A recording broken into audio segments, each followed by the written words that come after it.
Do you think it would be confusing for me to use this as my avatar today? Would people get confused as to who's talking? That's our cousin Bruce. Yeah, Cousin Brucey. It's cousin Brucey. He looks like he doesn't actually look like my dad, but he looks like he could be my fucking dad. So. Well, that's the problem is like, yeah, Bruce Valanche very well may be your future 20 years from now, 30 years from now. Yeah, I don't feel like I feel like my nose is not as bulbous. Yeah, well, you got to understand though, dude, old men's noses and ears never quit growing. Yeah, I don't know. I don't feel like my nose could possibly grow to quite that crazy of a proportion, but who knows? Could be. You never know, TJ. You really never know. You know what, Paul? TJ's gonna get his first ever plastic surgery procedure. You know what though? Bruce Valanche is lucky to still be alive. Why? Because so many of the fucking fatties in the comedy world are dead. Oh, dude, I thought you were going to say, like, Bruce Valanche almost boarded a flight that was a 9/11 hijacker flight or some shit. I mean, yeah, that happened too. Yeah, because he's lucky to be alive. I was like, oh, shit, what happened? Yes. All right, the Titanic was about to leave its port in Birmingham, and Bruce Valanche was on the docks. It was like, wait a minute. He was there. He almost died. It was crazy. Like, oh, shit. He was at the airport, ticket in hand, for a ride on the Hindenburg. I don't think Bruce Valanche is quite that old. Nah, dude. Bruce Valanche is a fucking warrior that's traveled throughout time to see major historical events in action. He's got some, say what you want about Bruce Valanche, but he's got to have some good genes because it takes a lot of fucking luck to live that long, that fat. That's true. You got a good point there. You can't take that away from him. You really can't. You also can't take away his part in writing the Star Wars holiday special. Probably the worst piece of media ever created. But, whip, whip, stir. Whip, whip, stir, my friend. Whip, stir, whip, whip, whip, stir. Did you write that, you angelic comedy genius, Bruce Valanche? I believe he did. I believe that is the part that he wrote, if I'm not mistaken. He wrote the Wookiee grandpa scene. Light day. Don't mention it, dude. I have to, dude. It's haunted by that Wookiee. I remember. It's the only thing I can think of when I think of the Star Wars holidays. Whipster, whipster. The part that really just murdered me was when they had that long, like not even in, like they fucking literally showed you how to like put together like a circuit board or something. And it's like the dude who's doing it is a robot, so he keeps like shutting down. And it's just like this dry recitation of like how to put this like circuit board together. And then every fucking like few seconds or so, he's like, and then you put it in slot B. And then it's like, oh my God, this is the worst thing I've ever seen. Really. I think I've repressed most of my memory of watching that. I don't blame you. Anywho, let's move on to our topic of the day, shall we? Let's do it. Do that, gentlemen. I'm down to do it. I don't know. Gentlemen, shall we? All right, let's do it. I'm usually an obstructionist when it comes to this shit, but today, let's do it. Today, not so much. Today, let's fucking do it. So the question on our minds for this fine day is Chris Farley versus John Candy, Battle of the Funny Dead Fatties. Which one was better? Now, there's probably a lot of controversy about this because there's a lot of other fat, funny people. But I got to tell you, in my mind, with my biases and my upbringing and my childhood and all that, these two guys are at the pinnacle for sure. It comes down to these two. I'd say Jim Belushi probably deserves a slot in there as well. I mean, Jim Belushi, but he also wasn't as fat as these two either. He wasn't. But, he had, there's a lot of weird parallels between him, especially him and Farley. Sure. Died around the same age, 33, all kinds of stuff. Anyway, doesn't matter. That's not I don't know why you picked them two to compare, though, because they kind of look alike. I decided to put these two together because I'm kind of like Paul, where it's like, if I think of like funny fat dudes from like movie and comedy history, these are the two names that pop immediately into my fucking head, these guys. And we're going to compare them on 7 different metrics here. We're going to compare them on who had the more compelling life story. early life story? Who had the better or at least more interesting personality? Who was funnier? Who made better films? What was their crowning achievement? What was their low point? And finally, I won't even tell you the seventh category until we get to it, because I want that to be a little bit of a surprise, I guess. Okay. But there's 7 categories, and as usual, each time a new category is presented, we will each get a vote to decide who prevails, and then the person with the most votes for that round wins the round, and the person who wins the most rounds wins the whole fucking shebang. Am I the Pearson that's going to select somebody, TJ? Did I say Pearson? You did. Okay. Well, I meant Pearson. I have the most beautiful hair on the show, so I demand that I get 2 votes. No. Because then there could be a tie, and I hate ties. That's fascism then, just so you know. Anytime 2 things are put against each other and there's a tie, the entire world just got ripped off. And they did that. Right. Alien versus Predator. Okay, well, it looks like the alien's law. Oh, no, but there's an alien in the Predator's body, so who knows? TJ, you make a fair point. Give me 3 votes. Dude, and Scotty, there's an underlying principle that you're missing about the hair, too. I bet you're saying you've got beautiful hair because you've been listening to your wife. Let me ask TJ a question. When your hair was all long, how many times your wife tell you had the most beautiful hair? Pretty often. Yeah. My girlfriend says I've got the most beautiful hair. You know, that's true. But Paul does kind of keep you in the beautiful hair arena. Now, look, Paul, I can see. I mean, we can fight about this if you want. I'm just saying. Your hair ain't nothing compared to mine, my friend. Maybe we'll have. Sorry, your hair is like.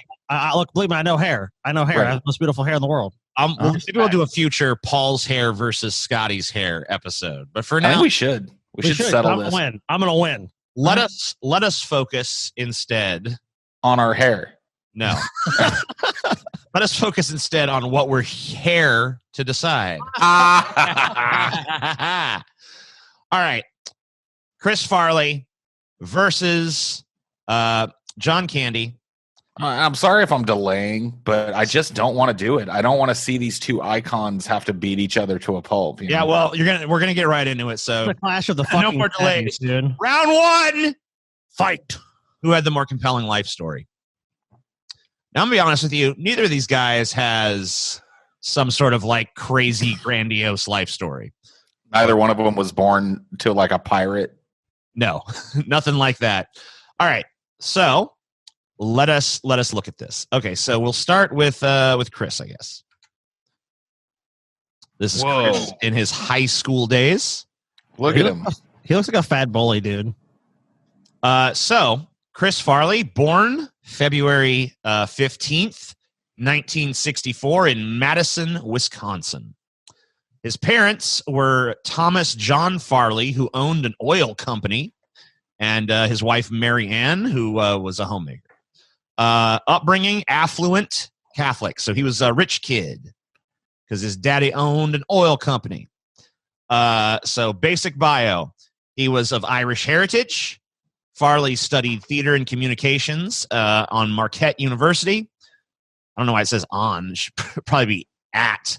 After finishing university, Chris was in the cast of the Second City Theater, which John Candy also, we'll see, was involved in.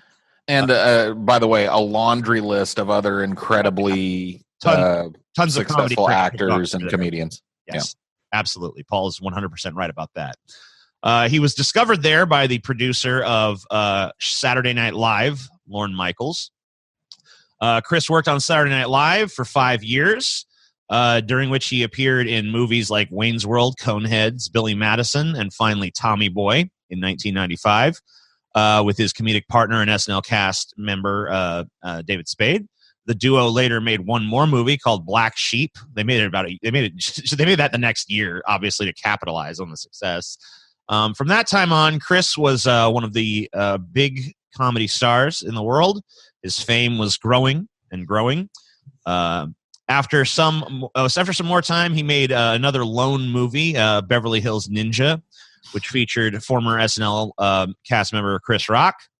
Farley was made even more famous with his growing fame, his problems grew bigger as well.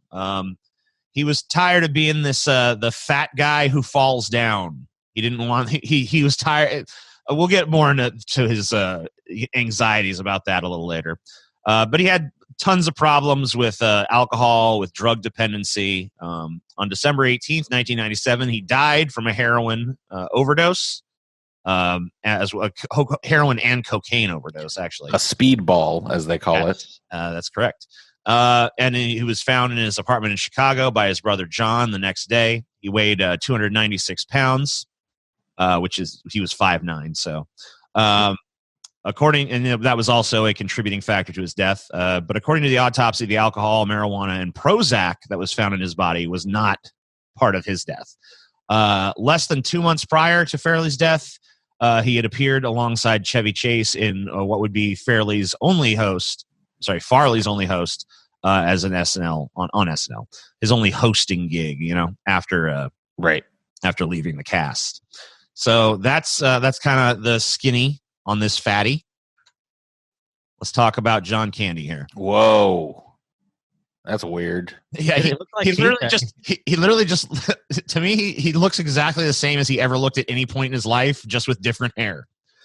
Well, not only that, but he's like way less fat. You know how like you look at some fat people and you can see the skinny person inside of them trying to get out? Yeah. Like he's like in this picture, he's a skinny dude and you can see the fat person trying to get out. I think it's just because of the roundness of his face. He kind of reminds me of, like, he kind of looks like you, TJ. He really does. Like the way is like he's proportioned and like he like kind of holds himself and stuff. He kind of reminds me of TJ, especially like that is like right here, like his brow. Yeah, he's got the same kind of strong Neanderthal brow that TJ's got. Thanks. I meant that as a compliment, by the way. He was born on Halloween in 1950 in Newmarket, Ontario. His parents were Sidney James Candy and Evelyn Candy. He was also he also had a Catholic upbringing, but he was more of a working class family. He didn't come from affluence or wealth like Chris Farley. His basic bio: actor and comedian John Candy got his big break when he was offered membership in the Second City comedy troupe in the 1970s.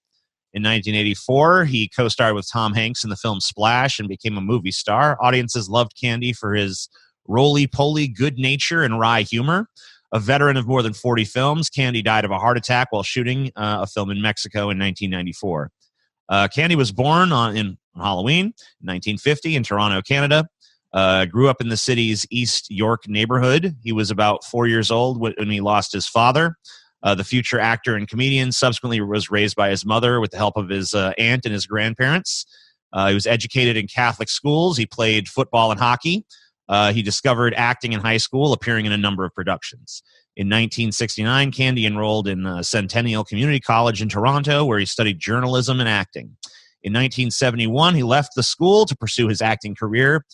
He met and befriended future collaborator Dan Aykroyd around this time. Aykroyd encouraged Candy to try out for the Toronto branch of the popular Chicago comedy troupe, Second City, which, of course, he got into. And, that was kind of like the beginning of his career as well. So both these guys got their starts in Second City. Crazy. Yeah. But a lot of, like Paul said earlier, a lot of great comedians and come up. I mean, it's insane how many huge names came out of that theater troupe and continue to. I think another one for SNL too was like called The Groundlings. Yeah. The Groundlings. Groundlings a lot. I'm not sure how relevant it is currently. I don't think it's super relevant, but I think back in the day it was. Yep. Maybe that's still a thing. I'm not really sure. I'm not really sure. I don't have my finger on that particular pulse. But that's the basic breakdown here. So I've got just real quick. I looked it up, and it's because it's pretty interesting. I just got a list of some people that got their start at Second City because it's pretty insane. Well, go ahead. So Joan Rivers, Tina Fey, Steve Carell, Stephen Colbert, Andy Dick of all people, Dan Aykroyd, John Belushi, Chris Farley, of course, who we're talking about tonight, Mike Myers, John Candy, Eugene Levy, Catherine O'Hara, and Dan Castellaneta. Oh yeah. Oh, okay. Yeah. Homer Simpson. Homer Simpson. That's pretty cool. So that's a lot of fucking. And there's a bunch of others. Bill Murray. Oh wow. Fred Willard, Jim Belushi, Harold Ramis. So 2 of the Ghostbusters, or 3, all 3 of the 4 Ghostbusters. Wow. All came out of Second City. That's so crazy. I mean, yeah. So I mean, like, obvious. I mean, we should look into that. Anyway, Bill Hader.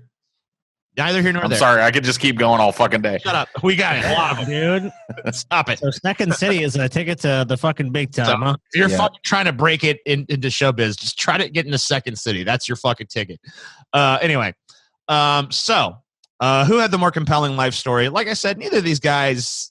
I mean, no one was like, had some kind of crazy fucking life adventure or anything. I mean, obviously it's to become a famous comedian and all that stuff. But you knew that about both of them. There was nothing really crazy about the circumstances they were born and raised in. I mean, it sounds to me like John Candy had a slightly more tragic life. He lost his dad at a very young age. Yeah. You know. It didn't come from wealth or anything, whereas So, yeah, I mean, Chris he came Farley's from- dad actually like survived him and started a foundation for him and stuff after he died and stuff. Yeah. So yeah, it's pretty different set of circumstances, and Chris Farley did come from an affluent life, background. I don't know how affluent. I tried to get a fucking read on just how much money he had growing up. It just said he was affluent. I don't really know. What did his dad Of that- do again? It was an His oil. He owned an oil company. So you I gotta be mean, pretty rich to fucking own an oil company, right? Yeah, really rich would be the answer. Yeah, I would say that's probably true. Even if we're talking like the smallest of a small oil company, that's still a pretty fucking That's a big operation. I mean, it depends what they're. I mean, everyone that I've known of in any tertiary sense that was tied to oil money lived very palatially. Like even the dudes, like even the roughneck guys that work on the oil platforms and shit. They Like make we just work. They make a fuck ton of money. for like So think about what the guy that Yeah. owns that company is making. I mean, come right. on. So I mean, like we're talking some serious money that Chris Farley came from. Give him some fucking dough. He was a doughy and he had the dough. Does that like to you kind of undermine his talent a little bit more? Like, oh, maybe he just kind of bought his way into it, because I mean, he clearly had genuine, authentic fucking talent for what he was doing. I don't think he bought his way in. Not like you can't really chalk it up to like nepotism. Did that help him? Sure, I'm sure that gave him a leg up in some respects. Like he had the ability to pursue that if he wanted to pursue it. But I mean, he had the talent, so it wasn't like it was just pure like, oh, he bought his way on. I mean, he was definitely a talented dude. I don't want to spoil something that you're bringing up later, but the most interesting tidbit about Farley's life to me was his reticence at being a goofy, fat, slapstick comedian. Yeah, we'll get into that a little bit more in the personality. So I'll hold on to my thoughts about that. Yeah, but as far as like who had the more interesting backstory, I mean, I gotta side with John Candy. If I got to choose from the two of these guys, I think there's way more adversity in the upbringing of John Candy. Losing a parent early, that's something you got to struggle through. Being raised by a single mother with the help of, a grandmother, being raised around all women, that adds spice to somebody's upbringing that is, different from your average person. Yeah.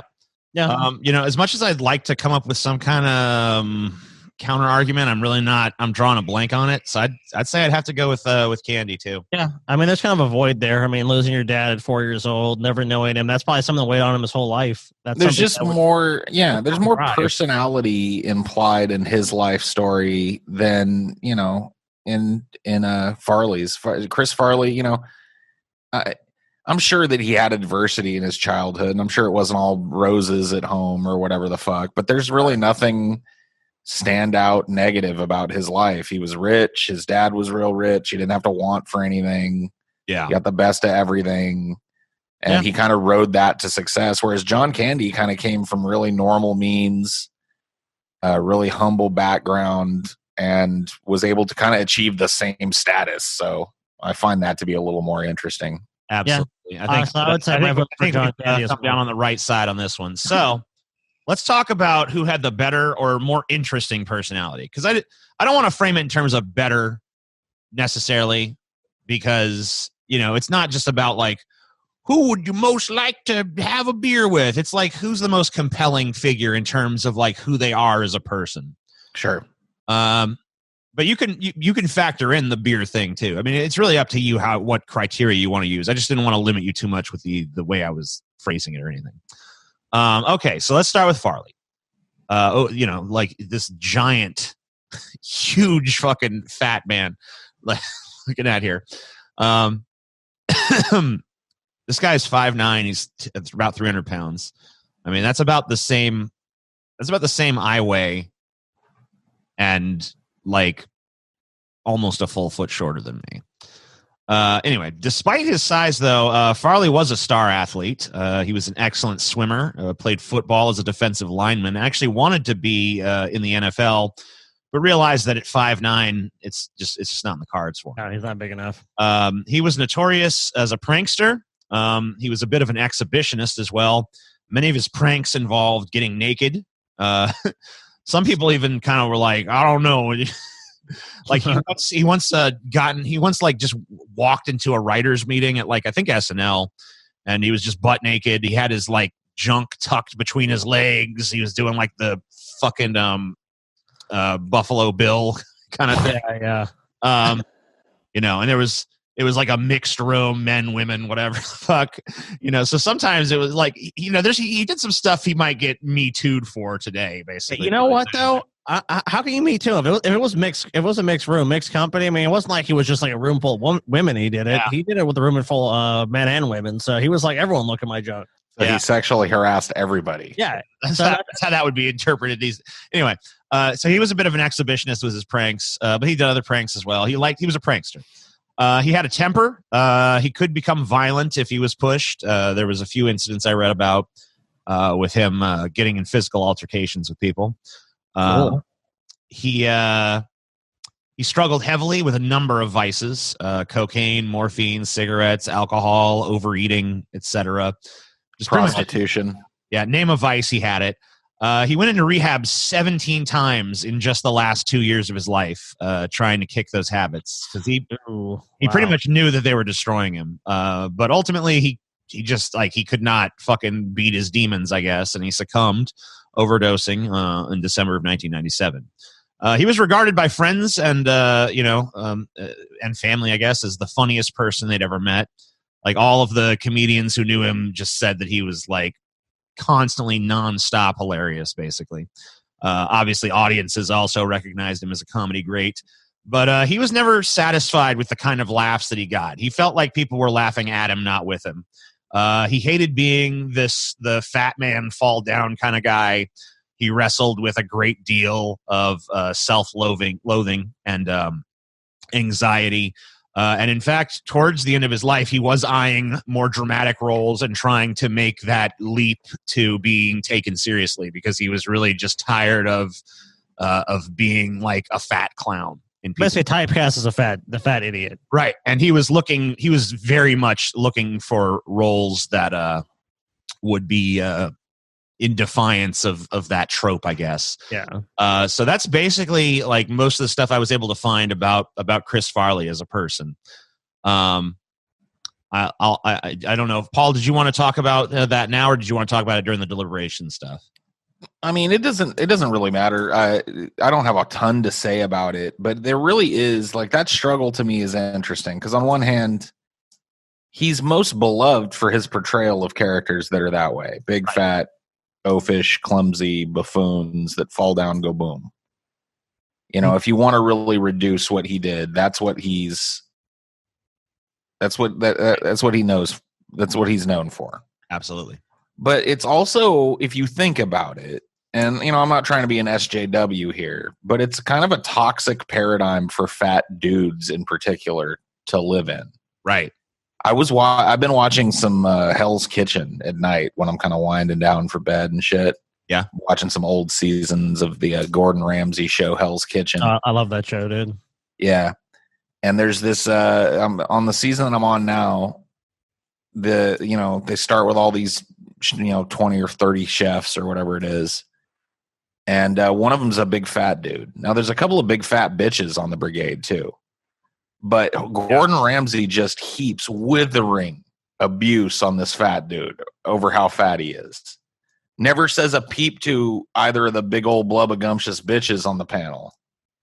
But this fat dude is literally like, that's what he is. He just exists on the show for Gordon Ramsay to incessantly remind him and the audience that he's a big, clumsy, dumb, fat guy. You fat donkey. Yeah. Yeah, dude. Hey, fat boy, come in, fat boy. You know, he just calls him fat boy. And he gets kicked off very early in the season. And during getting kicked off, it's like, you know, everybody else on the brigade, when they get kicked off, they're like, you know, you can't cook. You don't have the heart. You don't have the passion. But with the fat guy, it was like, you're a stupid fat donkey.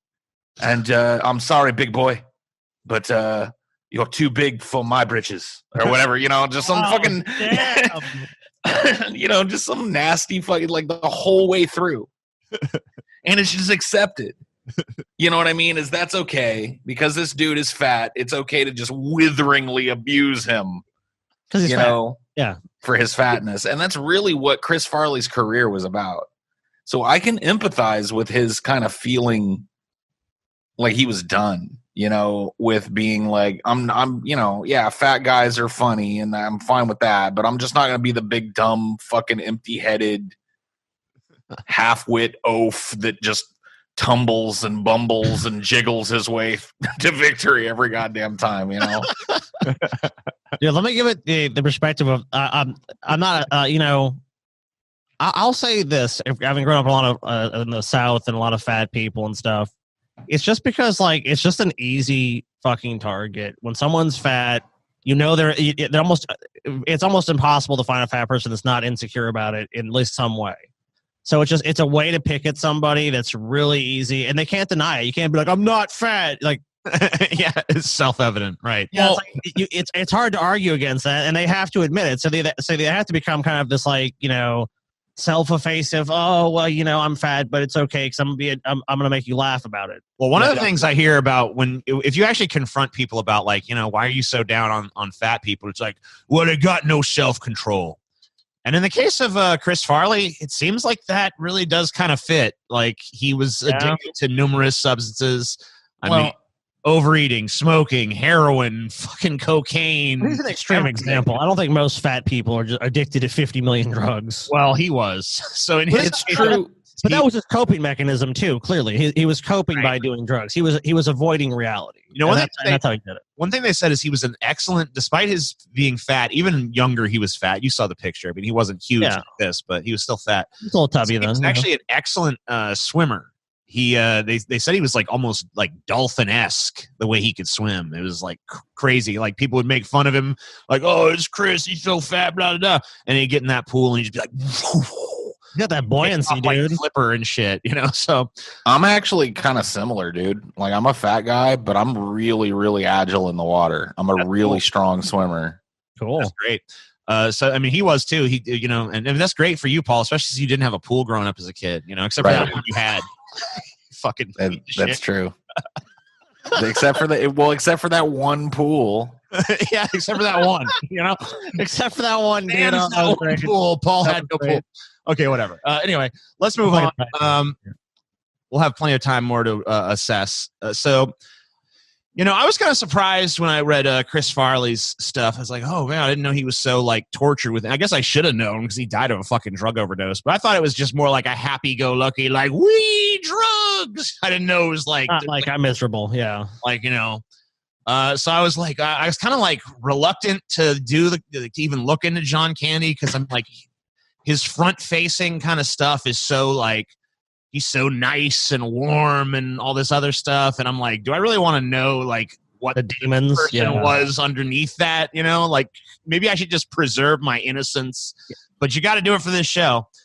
But I'm happy to report John Candy, by all accounts, was exactly the way you'd want him to be.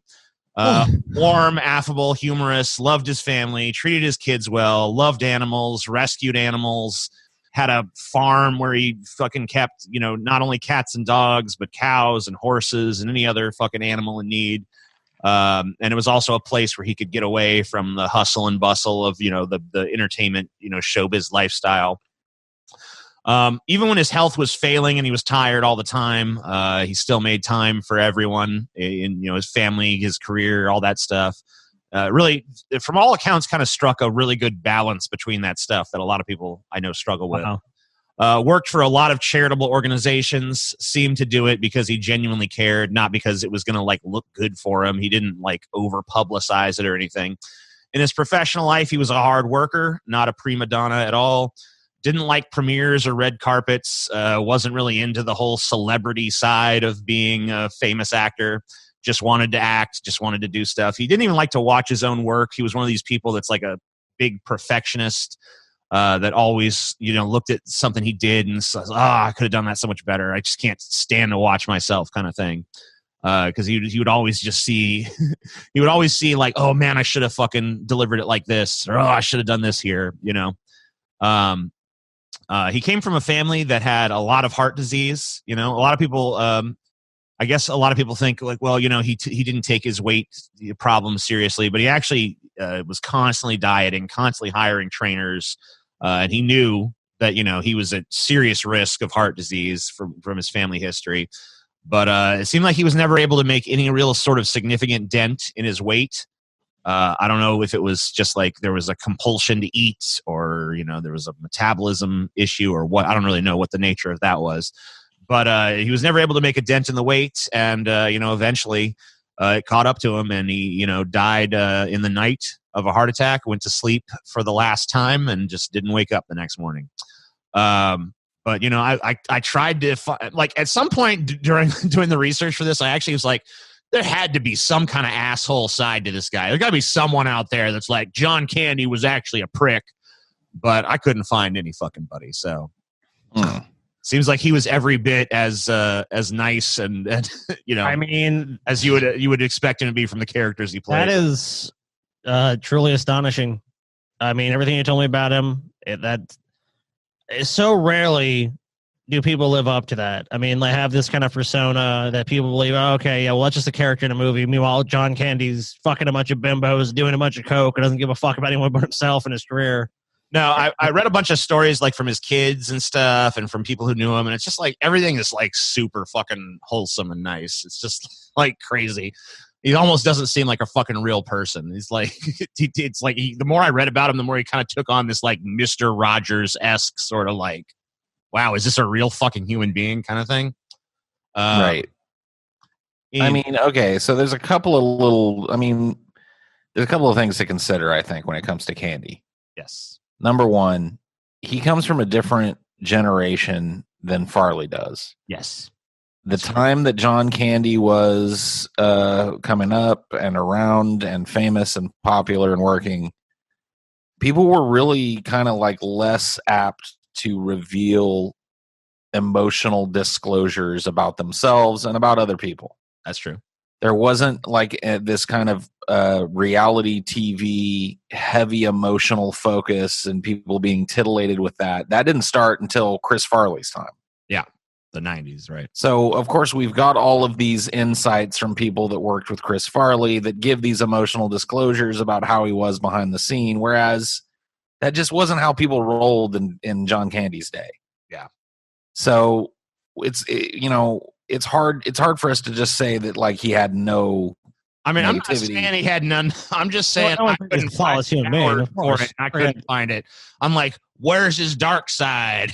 Didn't seem like he really had much of one. You're saying there wasn't a significant dark side, is what you're saying. But I'm just saying I couldn't find it. I mean, maybe it was there. Maybe it was like really hidden or something. But I mean, in fairness to John Candy too, for what you just said, Paul. I mean, he died in '94 and Farley died in '97, so it's not like they, I mean, they were still working. Sure. Still. I mean, there could have been shit that would come out about Candy. I don't think tabloid culture didn't exist at all at that point. I just don't think. And also, I mean, there was his kids, and I was like, is there any sort of sour grapes from his kids about him? Like, Daddy didn't make enough time for me, or anything. They were just like effusive with glowing love and praise. Now maybe they kind of venerate their lost father to some extent. Like both these guys have been lionized in death, obviously. So it sounds like John Candy found some healthier outlets than Chris Farley, and I might be projecting here, but I see both of these dudes as probably pretty tortured internally.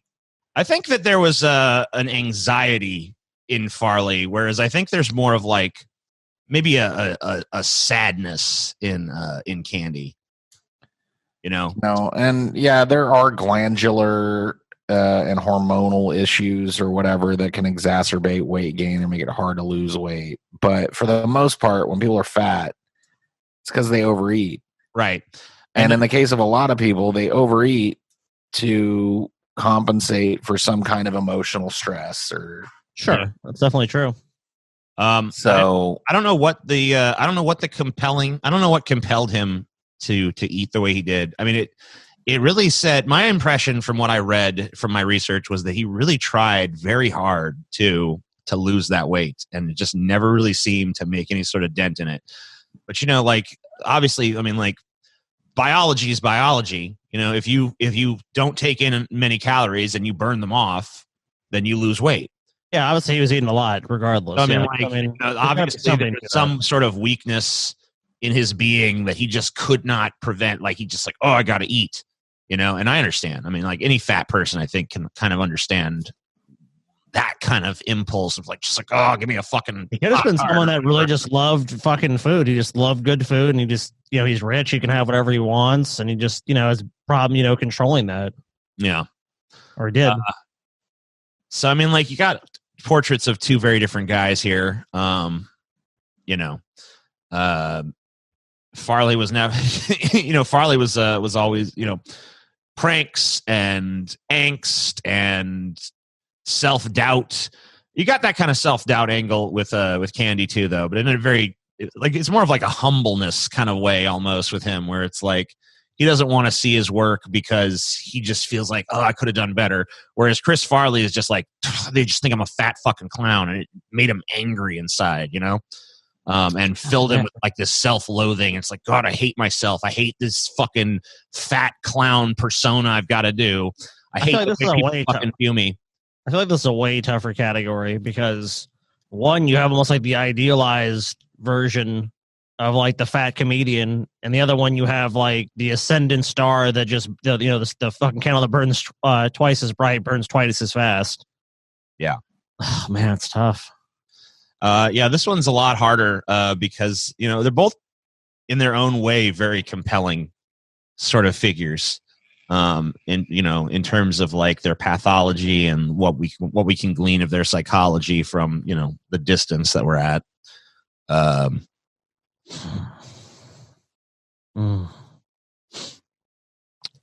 how to vote? How to fucking vote? And I mean, what's the category again? Like, what's the overarching thing we're supposed to be looking at here? Who had the better or more interesting personality? So basically, which one compels you more? Right. I think in this day and age, and I hate to fucking just line up once again behind John Candy, but in this day and age, a genuine nice guy is way rarer than a drugged out asshole. You know what I mean? That's true. Which makes him, at least that aspect of him more compelling to me. And I'm not trying to reduce Chris Farley. I love Chris Farley, but I mean, when you listen to it, he was, he was tortured. What's that story though of that, like, that sad clown, like, was it like, oh, you got to see fucking Pagliacci or whatever the fucking name was. And then the guy's like, you don't understand. I am Pagliacci. It's like, there's like that fucking whole, like, this big smile on the outside, but inside it's like, so that's kind of fascinating to me. I like those kind of like dichotomies, those kind of like, here's this very different front face and here's this very different internal character. Whereas John Candy, it's almost like he's almost exactly like you would fucking imagine him to be from everything I was able to hear. So it's like, he's way more straightforward and upfront, and there's kind of like a niceness and like a purity to that of like, wow, he really is that kind of dude. But with Chris Farley, it's almost like I'm really compelled by the fucking stark contrast between, I'm Chris Farley, everybody, and then like inside, just like, fuck it. I kind of have to go with Paul. I think that in the world, one of the rarest things is to meet the honest man who is what he says he is. And that's such a rare thing that, I mean, Chris Farley is a compelling figure, but I've heard that story a lot of times. I have not heard the story of like We loved him. He was great. He basically was generous in all aspects of his life. The way he represented himself in movies, in public, was exactly how he was as a person. That's a rare thing. So I have to vote for John Candy. All right. I guess I will too, but it's a little bit more narrow for me, I think. But so far, clean Candy sweep. Candy is in my mind, I got to say, coming into this, and I don't want to pretend anything in the future, and I will vote, my conscience and vote the evidence, but Candy's been the king, man. He's got the crown. He's definitely the one to beat. All right. Well, let's see if he can be beaten in our next category, which is who was funnier. Now, I don't have any sort of I tried to figure out some sort of material to present for this section. We're going to talk about films in the next section. Now, that doesn't mean you can't bring up any of the films here, but, obviously, Farley did the SNL stuff, but there's really nothing to compare that to in terms of, Candy's career. And also, SNL is super litigious with their clips. So, I just thought we'd kind of just freeform it and just kind of discuss this and, sort of just like a freeform discussion of like when you're thinking about these two dudes and the laughs you've had from either of them. Who's giving you the most? Who's giving you the best? I think that it's kind of we're kind of circling back to talking about the way that they were portrayed in the things that they acted in and became known for. Right. There's definitely more dignity to Candy. Absolutely. Now, John Candy, there were a fair share of fat jokes in a lot of his work.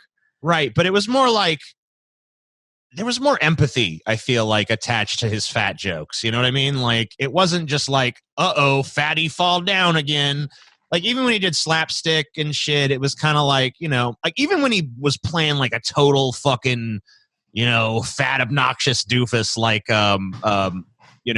Dale or Dell from Planes, Trains, and Automobiles, there was like a strong, like, he's got a good heart and he's a good person. And, there was like a lot more empathy and heart to that character than there is to like, Chris Farley's sort of like depictions where he's like really more just like an out and out fucking clown. And a lot of this, I guess there's some heart to Tommy Boy. There's the whole thing with his father. There's heart to it, but there's a lot of a little bit more, it's not a John Candy, that's for sure. Oh, sorry about that. A lot of with John Candy's roles, you would just feel like when you, like let's say Uncle Buck or Dell from Planes, Trains, and Automobiles, like you just kind of felt like, he's like, he's down on his luck, or you feel like you can't just help. He's kind of just that way. He's not trying to put on an act. He's not trying to be a clown. He's not trying to be a burden on you or anything like that. It's just kind of how he is, and some of those qualities can be annoying and selfish or greedy, but that's just kind of who that person is. They're not going out of their way to be that way. Whereas, like, you feel almost with Farley's roles, it's over the top. It's over the top to such an extreme. Whereas, like, Candy's more of like a lot of his roles more believable. I mean, that's obviously some over the top roles he had, for sure. But for his best works, I feel like there was more of a humanity to him. Whereas, like, say like Tommy Boy or Black Sheep, it kind of just gets ridiculous in some of the scenes, and it's like something that almost no one would credibly do. Kill Whitey from fucking Black Sheep. He's on the stage trying to campaign for his brother who's running for, I think, governor or something. Yeah, Candy really did too. He had some roles where being fat just never really came up. It was like right. He like the one that really sticks out of my mind, and it's not the only one there, but there were a number of movies that he made where him being a rotund guy was just kind of like, because there's a lot of fat people, so it wasn't just like there's no tuba. By the way, those skinnies out there, there's no guy with a tuba that follows fat people around making a joke of everything that we do. You know what I mean? We're pretty normal people too. Yeah, we just have a second helping at dinner. Right.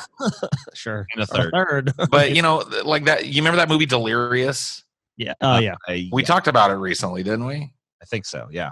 Yeah, in that movie, him being a fat guy never comes up. He's like seen as sexy by a lot of the characters in the movie.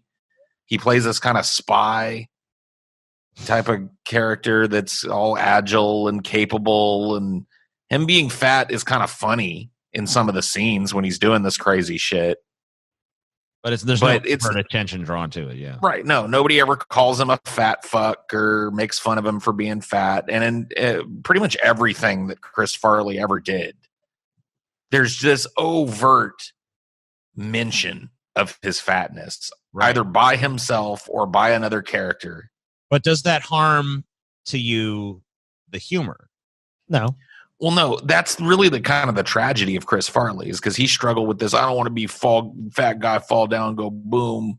But that's not why people fall down, go boom is still funny. No, I mean, here's the thing, though. Fat guy in a little coat, dude. That's not guy in a little coat. I mean, that's not why people fucking loved him, though. That is not, people don't, when they think of like people that were around when Chris Farley was popular that love him, they don't go like, oh, what a stupid fucking idiot, fat fucking loser retard that guy is. I think he felt like a lot of the laughs were coming from that place. Yeah, but a lot of, I mean, like really he is kind of undercutting his own, I think, brilliance there because like to me, the thing that stands out about Chris Farley, I mean, and it works nicely with his fatness, don't get me wrong, it was the tremendous amount of fucking frenetic energy that he brought to everything. It was just like he was always exploding, everywhere.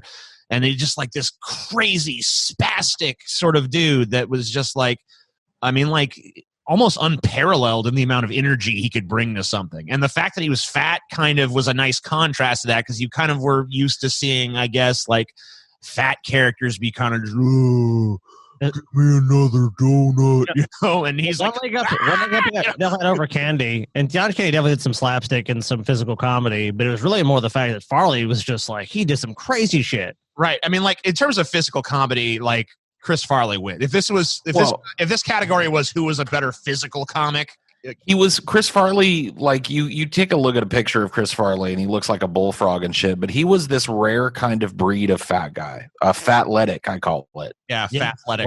Yeah, where it's like he's surprisingly agile, surprisingly quick, capable of doing some surprising maneuvers.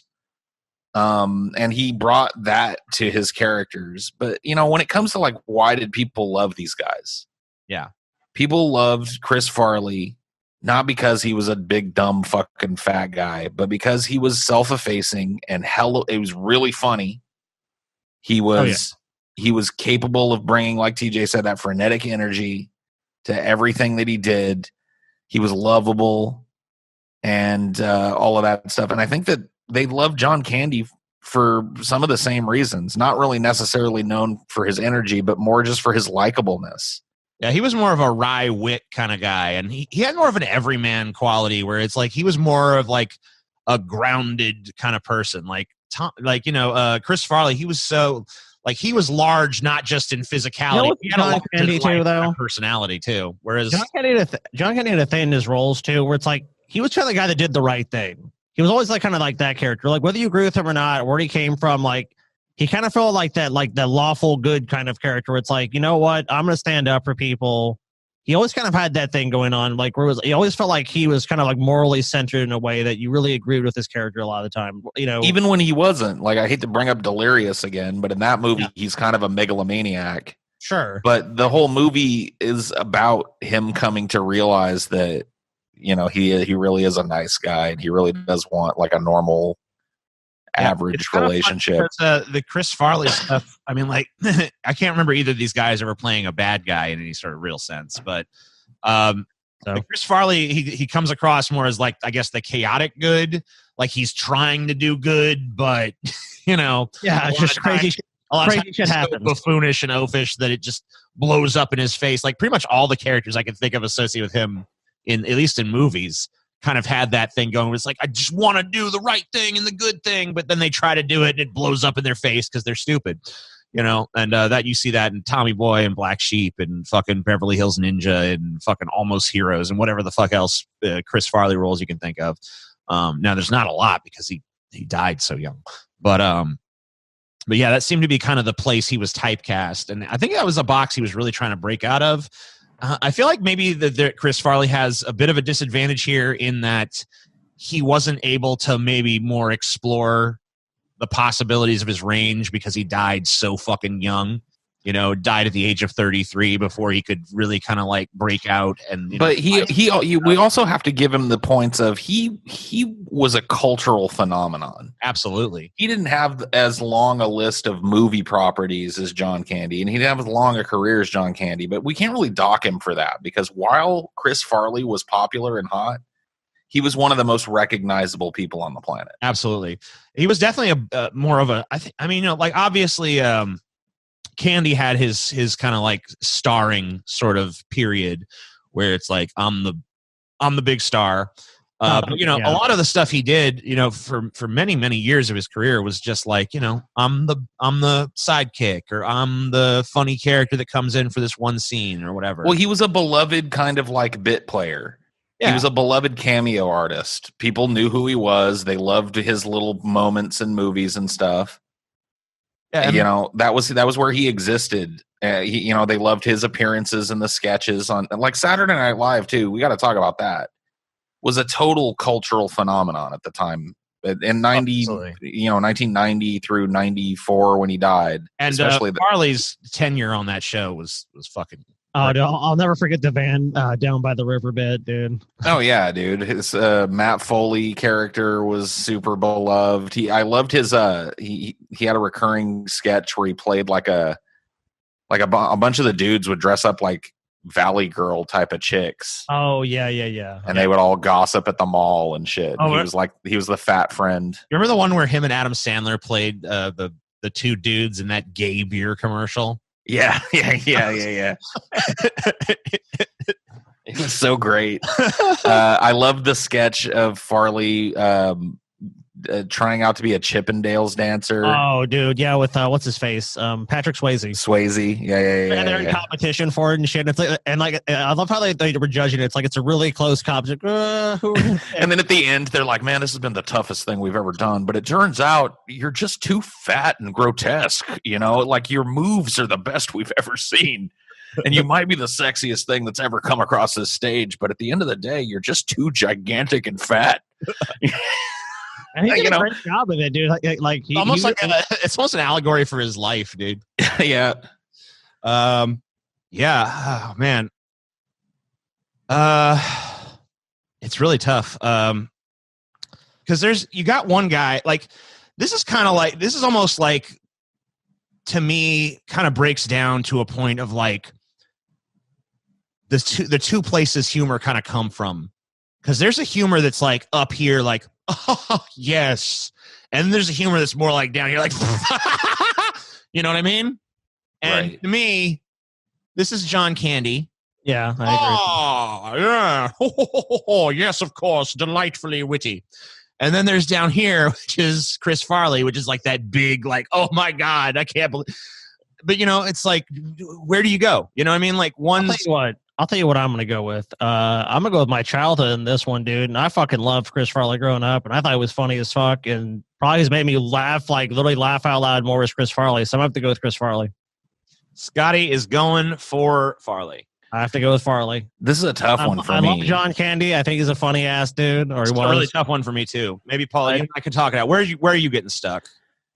I think if you listen to what Scotty said, he's going with his childhood, and I really am trying to too, because that's when both of these guys were popular during various times of my childhood. But I'm really, I'm older than Scotty, so I straddle these guys' careers. So I grew up with John Candy when I was little and all the way up into my teens. John Candy was like, he was the shit. Yeah. And then in my early teenage years, Chris Farley comes onto the scene and becomes this big cultural thing. I loved him too. Yeah. I loved him for different reasons too. Farley was his content was by and large edgier than the shit that you got out of John Candy. John Candy was more of like a family filmmaker. Oh right? Yeah. Absolutely. Whereas, Farley was more of a, he was making more edgy kind of alternative shit for the young adult crowd, of an MTV kind of style. Right. And so I kind of grew up right at the time when I wanted to start looking for that type of shit. Here comes Chris Farley. So I was so lucky. I had this like real nice family fat guy to love when I was a kid. And then when it was time for me to discard Uncle Buck because he didn't say fuck enough, I had another fucking absolute genius to just step right in. Yeah, I could see your dilemma. Yeah. So, let me talk about where I was in that same sort of paradigm, because I'm in the middle between you guys, and like I feel like I was kind of there when there was this explosive, like, oh, it's fucking it's Tommy Boy, it's fucking Black Sheep, it's Beverly Hills Ninja, it's all this stuff. I was there with that big Chris Farley explosion. But I was around the same time I was still watching a lot of the John Candy movies. Like I was a huge fan already of like Uncle Buck and Planes, Trains, and Automobiles. Dude, Uncle Buck changed my fucking life. I mean, that's a great fucking movie. I mean, like we're gonna get into movies a lot more heavily in this section, but I really just have like such a deep and abiding appreciation for what both of these guys did comedically. So it's really tough to say like which, especially too, like we were both fat kids too, right? So it's like, Scotty on one hand, like I know he appreciates both of these guys and he's laughed at these guys a lot, but he didn't have that connection. No. Like it was so rare to see a fat person in this at center stage in a movie, you know what I mean? Right, and not just as a side character or a joke. And so both of these guys, you felt a kinship with them because of that fatness, because you knew they dealt with the same stupid fat guy bullshit you dealt with. It's frumpy dumpy fat fuck. So it just makes it so hard for me to go like this guy or that guy. Right. Yeah, it is tough. But I guess I'll go with my fucking heart on this, and I'll just say that like I loved Chris Farley, but John Candy was around way earlier in my life than Chris Farley was. And I just think, and not to step too hard on the next thing, but I just think that John Candy's contributions, if I think back over what they did, I've probably appreciated more of John Candy. So I guess it comes down to me as a tiebreaker then, because we got one in the Farley category, we got one in the Candy category, and here's what I'm going to go with. At the end of the day, comedy is about laughter, and as much as I fucking love both of these guys, and as much as both of these guys have made me laugh, I think I've probably laughed harder and more at Chris Farley. So I'm going to go for Farley. A split decision. There's no loser here. By split decision, I think Farley edges this one out ever so slightly, and it really was probably, of all the shows we've done where we've had to do these categories, this one is the most agonizing. This one's been the most agonizing for me. I went back and forth this entire time we've been talking, and I feel like I have to go with Farley. Yeah, mine was a little bit easier. I'd say it's like 60-40. You sound like TJ, like you're like 51-49. Like razor margin. No, yeah, you're like this. You get decimal points involved in this shit. Yeah, I mean, I don't know, dude. Like I appreciate, like, yeah, I laughed real hard at a lot of Chris Farley stuff, but I'm telling you, dude, especially in my younger years, when I saw them when they were new, I got such belly laughs out of fucking Uncle Buck. I got such fucking belly laughs out of Planes, Trains, and Automobiles. Oh, yeah. I'll still never forget the fucking, where they're sleeping together in that little fucking hotel bed, and Steve Martin's talking about how he's got his arm between a couple of pillows, and he feels real comfy. Those aren't pillows. Yeah, it turns out it's what's his name's butt cheeks. All right, let's go ahead and take a look at the filmography of both these guys. It's time to put the filmographies against each other. Who made better films? So let's kind of pit them against each other, and we'll see. So this is. Keep in mind the next category is crowning achievements. So I'll just spoil what we're gonna be doing in the crowning achievements. We're gonna be basically putting fucking Tommy Boy up against Planes, Trains, and Automobiles. That's what's going on in the next category. So let's try to like avoid talking too much about that in this category. Although I know it's hard. Sure. But let's just kind of like appraise the overall work here. So obviously, like I said before, Chris Farley. His film career was really just getting started when he fucking died. So, a lot of his early stuff is bit parts and stuff. But honestly, a lot of Candy stuff is bit parts. Supporting roles, too. Like Coneheads, he's a super supporting role, but he's a super memorable one. So, Wayne's World, he was Wayne's World. You remember him as the security guard for, I think, Mr. Big. Oh, yeah. Okay. It was his job to kind of, he was the guy, he basically was brought in to deliver a giant block of exposition. And he did a really good job of it, too, because it is, it's hard to make exposition entertaining, and he really pulls it off. He did, yeah. I don't know what the Jackie Thomas show is. I guess he was in Roseanne. He was in Coneheads as Ronnie the mechanic. I think he was the boyfriend of he was dating the teenage Conehead. Yeah, daughter Conehead. Yeah, he was in the Red Hot Chili Peppers "Soul to Squeeze" video. I have to check that out. Oh, dude, that I love that video. That video was huge in 1993. I remember it just playing everywhere. I actually really like that song too. I mean, I know some people can't hang with Red Hot Chili Peppers, but I'm down with some of their shit. "Soul to Squeeze" is one of my favorite songs by them. It might be my favorite. Okay, he was in Wayne's World 2 as Milton. I don't remember that character. I wasn't a fan of Wayne's World 2, so yeah. Do you remember that, Paul? What, the Larry Sanders Show? No, Wayne's World 2. Oh, he was a real brief cameo, and I don't remember much about it. No. Yeah, I don't either. He was in Airheads as Wilson. I can't really say I remember that too much. Another cameo role. I think he was like the janitor at the place or something. Yeah, something like that. He was in Billy Madison as the bus driver. Apparently, he was uncredited, which is a shame because he was actually really fucking funny in that as the bus driver in that. Yeah. Once again, a very small role, but the thing I remember is him trying to tell that story and Adam Sandler continuously calling him on his bullshit. Like, no, you didn't. Yeah, you're right, I didn't. But I did. It's like, but I did.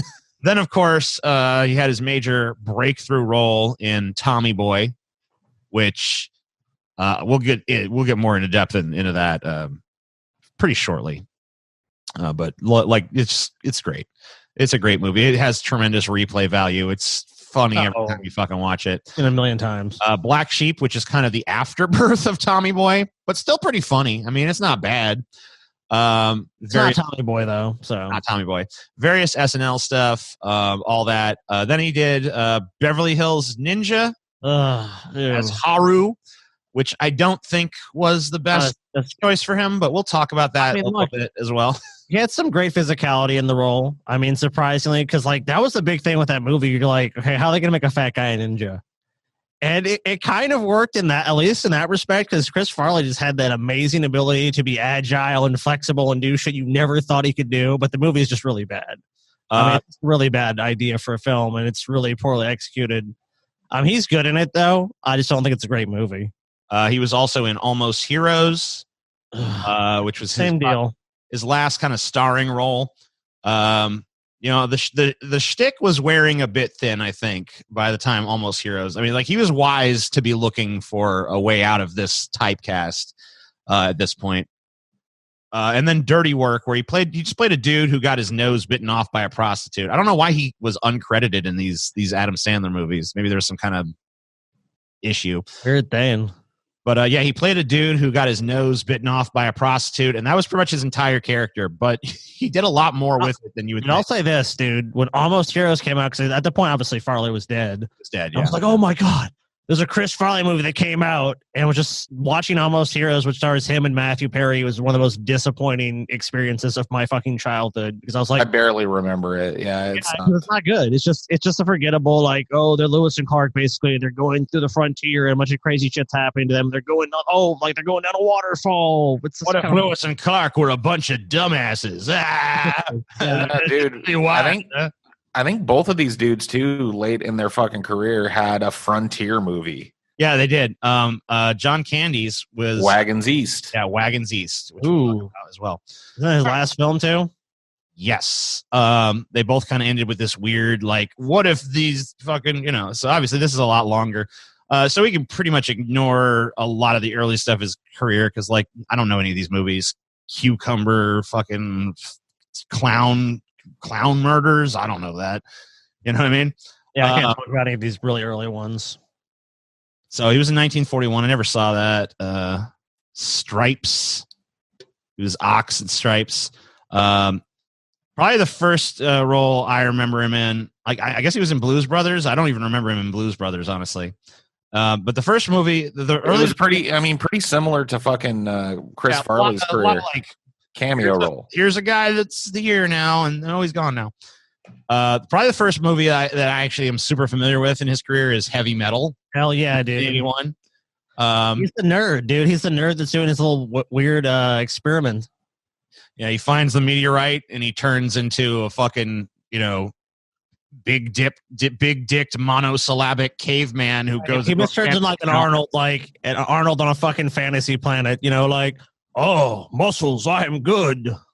Yes, I liked how they had John Candy doing like the voice in his head. And it's like, and his voice in his head was still him and like very clear on what was going on. But then when he spoke, it was like me smack. It's like what? Okay. He also played one of the robots in. Both of his characters get laid by big-titted women in that movie. That's pretty cool. Good job, John Candy. Like, what happens to my character? Then he gets laid. Oh, cool. And then All he right. looks a fine. His characters get laid a lot in movies, if we really think about it. That's true. A lot of these characters get laid. So another notable Splash, I guess he was pretty notable in. Dude, National Lampoon's Vacation. How are you going to skip over that? Oh, yeah. That's a fantastic cameo. He plays the security guard at a shutdown fucking place. A shutdown amusement park, Wally World. Yeah. And he's got it's a brief part of the movie, but it's super memorable. It's probably his big breaking kind of role. Looking at this, yeah, I could see that. And then Splash, he had kind of a bigger role. I haven't seen Splash in years. Yeah, it's been so long for me too. Brewster's Millions, he kind of plays the best friend, I believe, of the title character Brewster, who was played by Richard Pryor. Yeah, kind of an interesting concept for a movie. Not a great movie, but not a bad one. It's like he has to spend, I think, a certain amount of money. Oh shit, where'd Scotty go? Anyway, Scotty disappeared. Scotty gone. He gone. He had to spend a certain amount of money in order to make a certain amount of money back. Like it was like, can you spend all this money and have nothing to show for it? And it's kind of convoluted, but it's fun. Let's see, the Canadian Conspiracy. Okay, so Little Shop of Horrors. He played the radio host Wink Wilkinson. And actually, this is kind of a pretty good display of the kind of energy that he could bring to a role when he wanted to. Because Wink Wilkinson was like a really sort of like over the top, bombastic radio host that, did a lot of character voices and like really kept the energy going and stuff. And yep. I remember the scene where Seymour walks in and he's like, "What are you doing here, lady? Put your clothes back on." And then the fucking husband shows up and he's doing the husband's voice too. "Sorry, Wink, love your show, but I gotta gun you down." It's like, yeah, it was great. Spaceballs, of course, as Barf, the Chewbacca sort of character. Spaceballs is an overall fun and well-written movie, and Candy brings his charm to it. I mean, let's be honest, he's pretty standout good in it. Yeah, he is. I mean, he's really good. Rick Moranis and he, fight to steal that movie. Yeah, those guys. I mean, like, it's if you're gonna ask me who's the best in the movie, it's probably gonna be Rick Moranis or it's gonna be John Candy. They were really super standout. Same year he did Spaceballs. He also did Planes, Trains, and Automobiles, which I consider to be probably his masterpiece. I mean, I think it's a top 10 movie of all time. Yeah, it's great. I mean, like in terms of like comedy movies, I mean, it's really up there. It manages to straddle so many different fucking emotional appeals. Like it's a really super outwardly funny movie. It's kind of borders on slapstick funny. Yes, but it's also super like it's sad and heartwarming. Yeah, it's got a real humanity to it. It kind of really it showcased, I think, better than any of these other movies. Like really, not only the talents of John Candy, but of course of Steve Martin as well. Like it really those guys were so perfectly cast, and those characters worked so fucking well against one another as well. Like this really like. Both the guys, like they have like some like heart to them and, like some humanity, but one's like a cynical, fucking jaded elitist, and one's like a, kind of like salt of the earth, but kind of like a doofus and like perpetually getting himself into ridiculously dangerous situations and just constantly fucking up. And I think a lot of us can feel that way sometimes. You know what? Yeah. Dell really goes with more of the flow. In that movie, like the suffering between those two characters, like kind of being the nice guy, it's like, well, whatever. Just kind of goes along with what life brings him. He does a lot better than the guy that's like fighting and trying to, I got to get home. I got to do all this shit. You know, they end up in the same place regardless. It's like, you kind of like that juxtaposition of how one struggles so mightily to end up in the same place. The other one just kind of drifts to. Oh, yeah. But this was 1987, definitely a landmark year for John Candy. The Great Outdoors, kind of not that great. Yeah. This is the one where he's with Aykroyd, right? Yeah. Yeah. It was shot actually at a place called Bass Lake that I grew up near. Oh, really? I've camped there many, many times. Yeah. Yeah. I remember it being a big fucking deal that John Candy was shooting a movie, 30 miles from me. John Candy and Dan Aykroyd, two great comedic talents, and it really should have been a better movie than it ended up being. I mean, look, let's be honest. It's not the worst fucking movie. It's not the worst movie ever, but I mean, like the setup and the pedigree, you'd think it'd be really better than it is. But it's not awful. I mean, it's not you don't watch it like, oh my god, this just doesn't work. There's a few funny scenes. I remember particularly the steak. The steak scene in particular. Who's Harry Crumb? I know that's a movie people have seen. I don't remember it. It's been a long time since I've seen it. I've seen Who's Harry Crumb, and not great. It isn't. It's not great. All right, so here's another great one. Uncle Buck. That movie is one of his best films. I mean, like if Planes, Trains, and Automobiles is his masterpiece, then this is like the runner up, I think.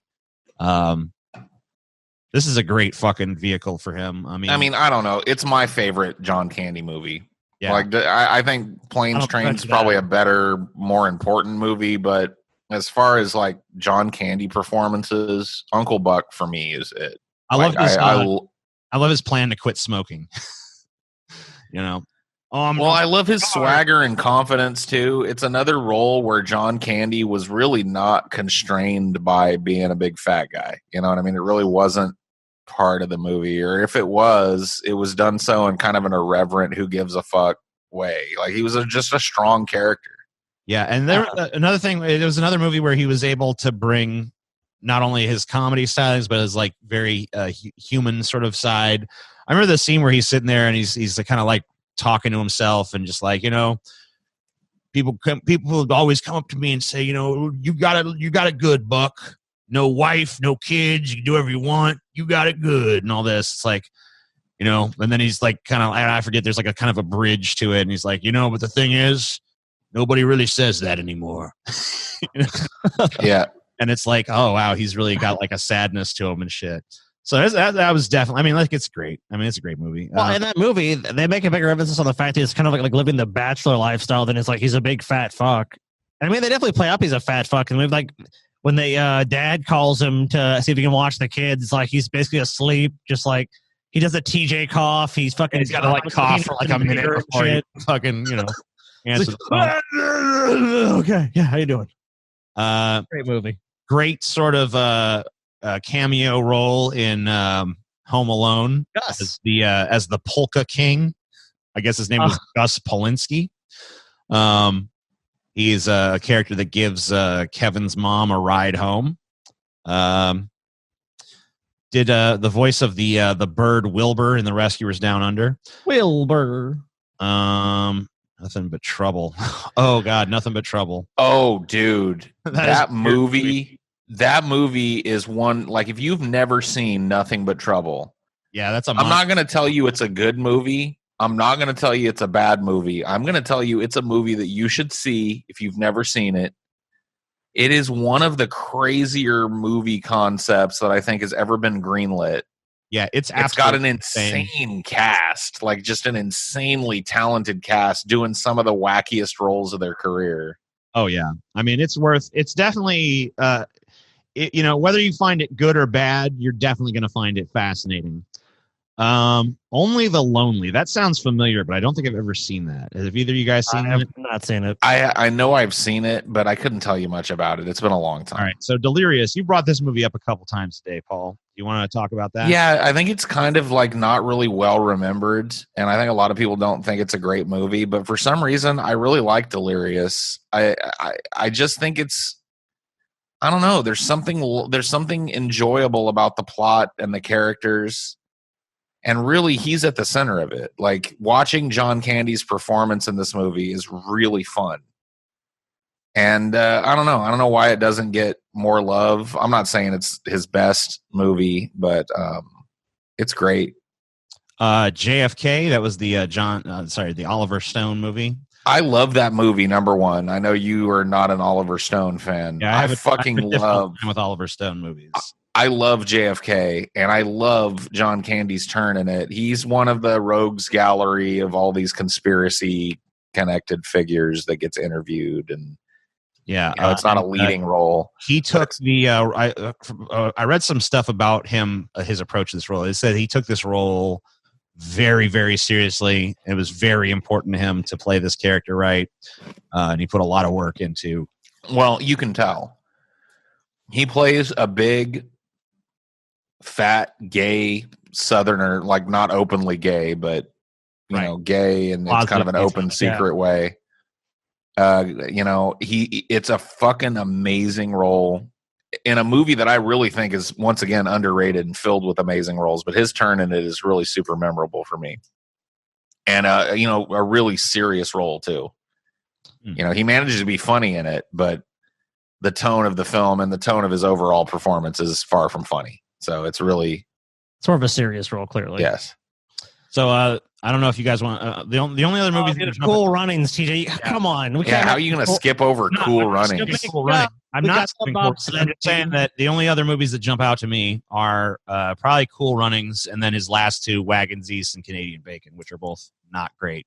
Dude, Canadian Bacon was shown on television so many times. So many fucking times. Cool Runnings is great. I remember that being a childhood favorite. I have not rewatched. I love that movie. I don't know how well it stands up or anything, but I remember him being kind of like a great sort of like beleaguered, frustrated coach of this this preposterous Jamaican bobsled team. You know, him being fat worked really well for the role too, because he played this like ex-Olympic athlete. He was an ex-bobsled, guy that was real fit and real super capable, but then had this horrible incident, had this crash that put him out of the sport, and then he just kind of let himself go and became this kind of like fat drifter. Yeah. And he finds this group of Jamaican guys and turns them into a bobsled team. So it's a pretty interesting fucking role. A pretty compassionate role too in the end of it. Not super. He's like not the object of a lot of the laughs in that movie. Oh, definitely not. He plays the straight man in the movie, and the goofy guys are the crazy Jamaican dudes and all the hijinks they get up to. Dude, he's the one setting up the slam dunks, dude. That's what he's doing. Right, but he's very central. He's definitely the leading role in that movie. Because really central to the film is his being kicked out of the little federation or whatever. I don't know. The whole fucking plot evades me now, but I just remember him being a very central, they're trying to kick him out of the bobsled federation or whatever. And then, of course, we have Wagons East and Canadian Bacon. We'll have an opportunity to talk about those a little bit later. So I think now the question comes down to who's got the better filmography? Well, John Candy had a lot more opportunities. That's the more extensive. Yeah, he has a lot more opportunities. But as Paul, pointed out, Farley had during his time a couple really big fucking hits. Yeah, Farley, he may have less movies, but John Candy has more flops, like total, utter, out flops than Farley does. Absolutely. Not only flops, but just movies and roles that really aren't all that memorable. Yep. Yeah, which, I guess that's probably just the hallmark of working in the business for longer. Right. And he did some of his early work was like, cameos and bit parts and stuff. Well, as you mentioned, Whereas Farley kind of did his breaking out on SNL, so he didn't have to take as many of those, like, you're the waiter at the restaurant kind of shit. You know what I mean? Well, Candy, obviously, we saw too more diversity of his roles as well, because he had some roles where he played more serious characters. So we talked about, with JFK. I mean, Farley just never had the amount of opportunities or time because of, his life being cut short so early on that, like you said, TJ, he was looking to do that, and we might have seen some performances that made, we could have compared him a little more. Yeah, he was looking at some more serious roles. We never got to see if he had that range or if he could have pulled it off or not. Yeah, so it's hard. It's hard to tap dance around, though. Like Tommy Boy and Black Sheep, those were both huge movies culturally. Like, oh yeah, everybody watched them. Everybody loved them. I don't remember anybody saying a bad word about either of those movies until 10 or 15 years after they came out, when people can look back. Well, Tommy Boy was a critical failure at the time it came out, but no one gives a fuck what the critics have to say. No, I'm not even talking about the critics. I grew up at the time Tommy Boy was, was aimed at young adults and teenagers and shit. No one was like, that sucked. No, I didn't have a single friend. I didn't hear anybody going like, "Oh, did you see that new Chris Farley stinker, Tommy Boy?" Yeah, could you imagine anyone coming up to you during that time period and be like, "Tommy Boy sucked"? Like, you'd be like, "What the fuck is wrong with you? You're retarded. Get the fuck away from me." You'd want to just slap that person in the fucking face. No, but growing up too, like, it was the thing when, like, a lot of people that were young, like John Candy, like you said, Paul, growing up, you loved him, but a lot of older people liked him. So he had a kind of an appeal. Maybe he wasn't as hot ever in his career where it was like, oh, John Candy. He's definitely famous. But, people are just going to love John Candy in those roles. Like, even if it wasn't a bad thing, like, he would still lend something to where people would be interested just because he was in it. And that's a rare thing to have, really and truly being like what he was. He wasn't like a major A-list actor that had, wasn't like a fucking Alec Baldwin or a Michael Douglas or whatever. The fucking fat Canadian dude making movies. Yeah, John Candy was able to demonstrate, like he was given the opportunity to demonstrate range. We never got to see from Farley. Yeah, but when we're talking about these guys' filmographies, like John Candy has more good movies, but he has way more shit movies too.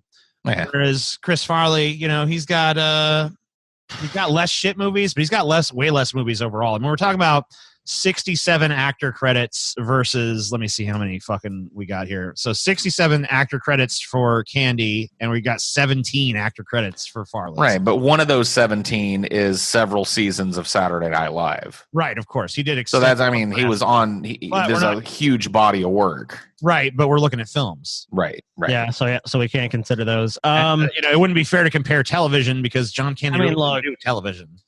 I love Tommy Boy, but just the breadth that John Candy was able to do. And look, we have to, go by what they did, not what they could have done. I'm out to go with John Candy on this one. It's still a tough call because Tommy Boy and Black Sheep are two of my favorite movies. Really Tommy Boy more so, but I still love them as comedies in that time period of my life. It was just the funniest shit in the world to me. So, but that being said, I just think John Candy had the better career. Especially in the film business, because that was his bread and butter. He wasn't a TV guy for the most part, maybe early on, but he was known for his films. He was given more opportunity. We know that Chris Farley kind of had a longing in him to explore that range and to be taken more seriously. Oh, for sure. But he wasn't able to capitalize on that. I will tell you this, growing up at the time that fucking John Candy was super popular, him being fat, yeah, people made fun of it, but amongst adults and shit that were into his stuff, like that wasn't why they were into it. You know what I mean? They looked past his fatness and really respected him as an actor. So I don't know, man. It's really tough for me because I also remember fucking Tommy Boy coming out and Black Sheep coming out. Oh, me too. They're great. And I remember the huge fucking impact. Those were two of the most quotable things that happened in my childhood. Right. Were those movies. So many little proto memes, before the internet was really taking hold, there were memes, Well, these movies were the source of that. A lot of those fucking memes. I think that if everything panned, I think if these guys had lived more comparable durations, John Candy, he died very young as well, but he had about 10 years on Chris Farley. And I think that that 10 years just gives him an insurmountable advantage in this category. He just had more opportunities to do more with his films. I got to give it to Candy. Yeah, I don't dispute that. I got to give it to Candy as well. Yeah, it's like he had more times at bat, and as much as I really saw the desire for Farley to do more, and he probably almost certainly would have. It's a super talented guy. Just when you have that tragically short life, So far, it's a pretty lopsided competition. Now, it's not unwinnable. The first person who wins 4 categories wins. Right now, Candy has won 3. So Farley in order to win, Farley has to sweep. It's happened, dude. It's happened before in sports, man. So let's take a look at the crowning achievements of both of these guys. So the crowning achievement, I don't think, and you guys, if you guys want to dispute what I consider the crowning achievement of these guys and come up with your own, I'm fine with that, I guess. But as far as I'm concerned, you'd be stupid to argue that the crowning achievement of Chris Farley is this film. Tommy Boy. Yeah, there's no question in it. I mean, how many times have we mentioned it? And now it's finally time to actually just like sink our teeth in and talk about fucking Tommy Boy. Well, Tommy Boy, we have to. Sorry, go ahead. I was just going to say, I want to mention at the top of talking about Tommy Boy that it is very much a collaborative film. Yes. He is not the absolute runaway star of this film. He might be the most memorable character in the film. He might lead the film, but to a certain extent, this was a team up of these two dudes, both of whom were really super popular at the time. Absolutely. Maybe I should just look. It's kind of stunning, and I didn't really realize it until we were doing this, but I mean. Maybe in this instance, it's fair to not necessarily split these into 2 discussions, but just talk about these 2 films together. Because, in my opinion, the crowning achievement of fucking John Candy is Planes, Trains, and Automobiles, and these are both buddy comedies. They're both road trip movies. Huge collaborations between 2 hugely popular comedic stars of the time. And honestly. They both kind of share a lot of elements in common. They really do.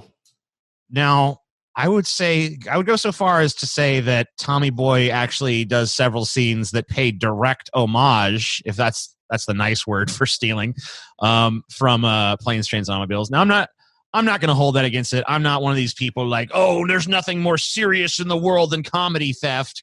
I think I've heard David Spade, at least in an interview at one point, talking about how heavily inspired the script was by Planes, Trains. It's like, and I don't fault movie. It's undeniable. I mean, there's some things that are just directly taken from it, but. And I don't fault the movie for that either. Like when a movie is openly making an homage to another classic film and ends up itself being a really classic, super funny, great film. Absolutely. And they didn't do something wrong by Planes, Trains. They did their own kind of take on a similar concept, and it's a totally different kind of movie in so many ways. And they wrote it in such a way that it plays hugely to the strengths of Farley and Spade, just like the Planes, Trains, and Automobiles did something that played super strong to the strengths of Candy and Martin. So I mean, like, these are great films. I'm not gonna deduct any points from Tommy Boy for being in some areas, derivative or whatever. No, it manages to be its own thing. But at the core of both of these movies, it is a movie about an uptight straight man.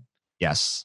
Who is forced by the machinations of the film to spend a bunch of time traveling and being really the caretaker of a kind of boisterous, fat, lovable oaf. Yes. Yeah, the buffoon. The fucking lovable buffoon.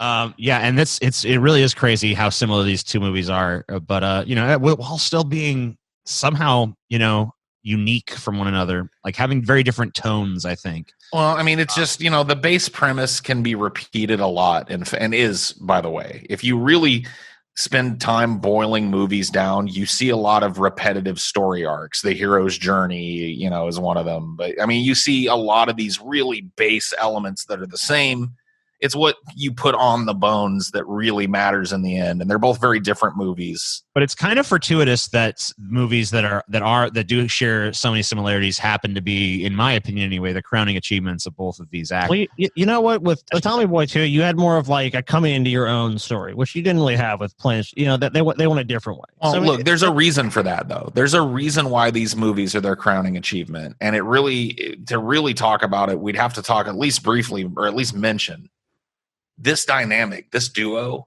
the straight man and the funny man. Yeah, old as time itself. Old as comedy itself. Yeah. Old as the fucking hills. And is preceded in entertainment in the Western world by a fucking laundry list of crazy, fat and skinny straight man, crazy man duos. Abbott and Costello. Yes. The Three Stooges had that kind of dynamic in a lot of what they did. Yeah. So the fat guy, straight guy, or the crazy guy, straight guy dynamic is super popular and it's super relatable and it's ripe for comedy. And that's why it works Absolutely. to be used over and over and over again as a trope. Yeah, I mean, and it's great.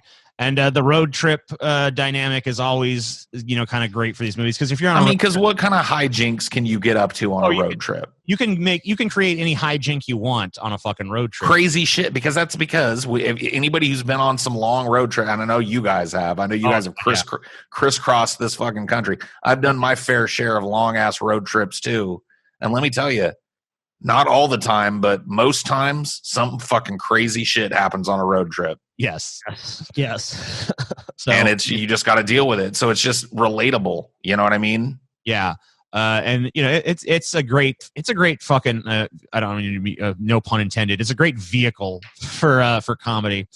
And of course, both these movies, one of the things they both do is destroy the car that they're driving. The car just suffers so many indignities. And I love the thing where it's like he's like in time where he's like, Philip, get gas, and he has the door open, dude, and he bends the door back and does all the shit and fucks around with it, gets it fine to go back into place. Then David Spade does that perfect thing. He opens the door. It's like, what did you do? Yeah, Chris Farley's like, what'd you do? Dude, you remember shit that got quoted, dude? Anytime someone fucked up like that, you always be like, what did you do? Yeah, it's great. So, I mean, a lot of memorable fucking just catchphrases came out of that in the mid-90s. One thing I never noticed about this poster is that Chris Farley is literally physically picking David Spade up off the ground. I never noticed that before. I always thought they were just kind of like standing next to each other. But that's a big thing, too. David Spade's a really tiny dude, and Chris Farley is just like this overwhelmingly physical presence in the movie. Because, David Spade's like 5'3" or something. Yeah, Chris Farley is only 5'9", and he makes, David Spade here look really, really short, especially when you factor in that he's like, well, if you look at the picture, David Spade is hovering in midair in order to not be dwarfed by. Yeah, I never noticed that before. I never noticed he was like picking him up. Yeah, he's like either being picked up or he's hovering just to make his height look similar. Well, they did the way that they did the shading under his feet leads me to believe that he's canonically being lifted up off the ground, which was kind of funny. Which is strange, because why didn't they just have Chris Farley pick up David Spade?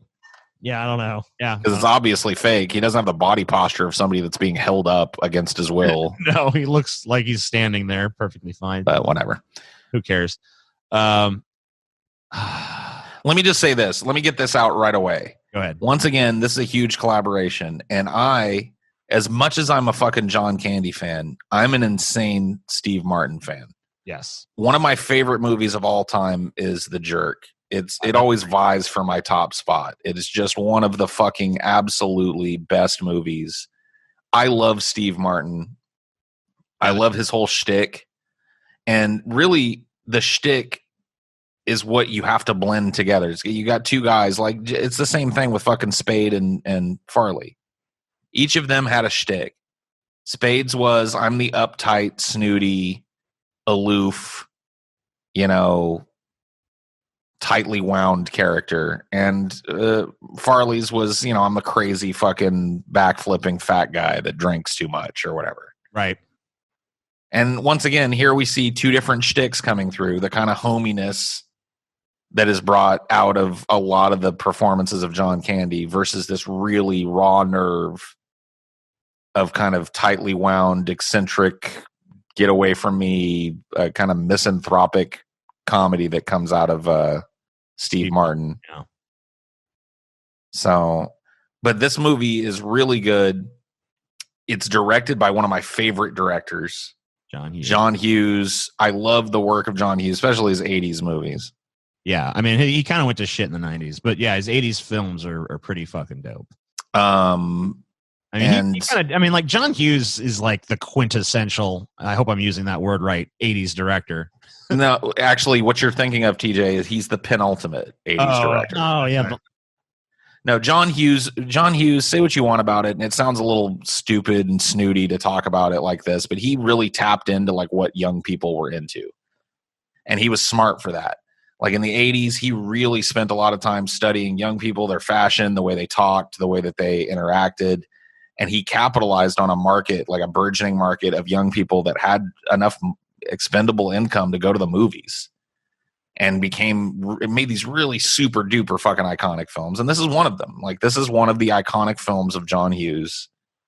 It's very different from that. It's not a teen comedy or a teen romance drama. He didn't really, he wasn't as frequently interested in like, I guess the world of adults, but he loved John Candy. They worked together a few times. Yeah.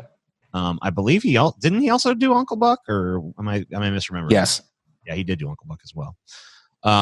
So yeah, I mean, like the collaborations between Candy and Hughes were both great. There might have been more than two, but those are the two that really stick out in my mind. This is another, but just totally rewatchable movie. I've seen this movie like fucking probably 20 or 30 times. I've got to say too, Uncle Buck, in my estimation, just from where I stand on John Candy, should be mentioned here in this crowning achievement thing, because I think a lot of people would argue that is their favorite performance of his. It's certainly one of his most memorable performances and one of his most quotable performances. So if you want to make a case for Uncle Buck being the crowning achievement, I'm fine with that as well. No, I mean, I think you're right ultimately in picking Planes, Trains, but it seems wrong to not mention Uncle Buck because for me, it's probably my favorite of the two films. I mean, it's a tough one for me, and they're both very good movies. I mean, I think I like Planes, Trains a little better, but Uncle Buck is also just fucking great. And Uncle Buck more kind of showcases, I think, John Candy's ability to almost completely carry a film on his own, whereas this is more of a duo thing. But I gave it to this one because this was his huge breakout role, and it's super memorable. And, I mean, it's super influential. I mean, the fact is it did influence the other film that we're looking at here. It's a great collaboration, for sure. Both of them are. Which one is better? Yeah, so now it's time for the very, I think, difficult task of kind of trying to suss out which one of these movies is the better of the fucking two films. It's another one that's hard for me because, when Planes, Trains came out, I was kind of too young to get all of it.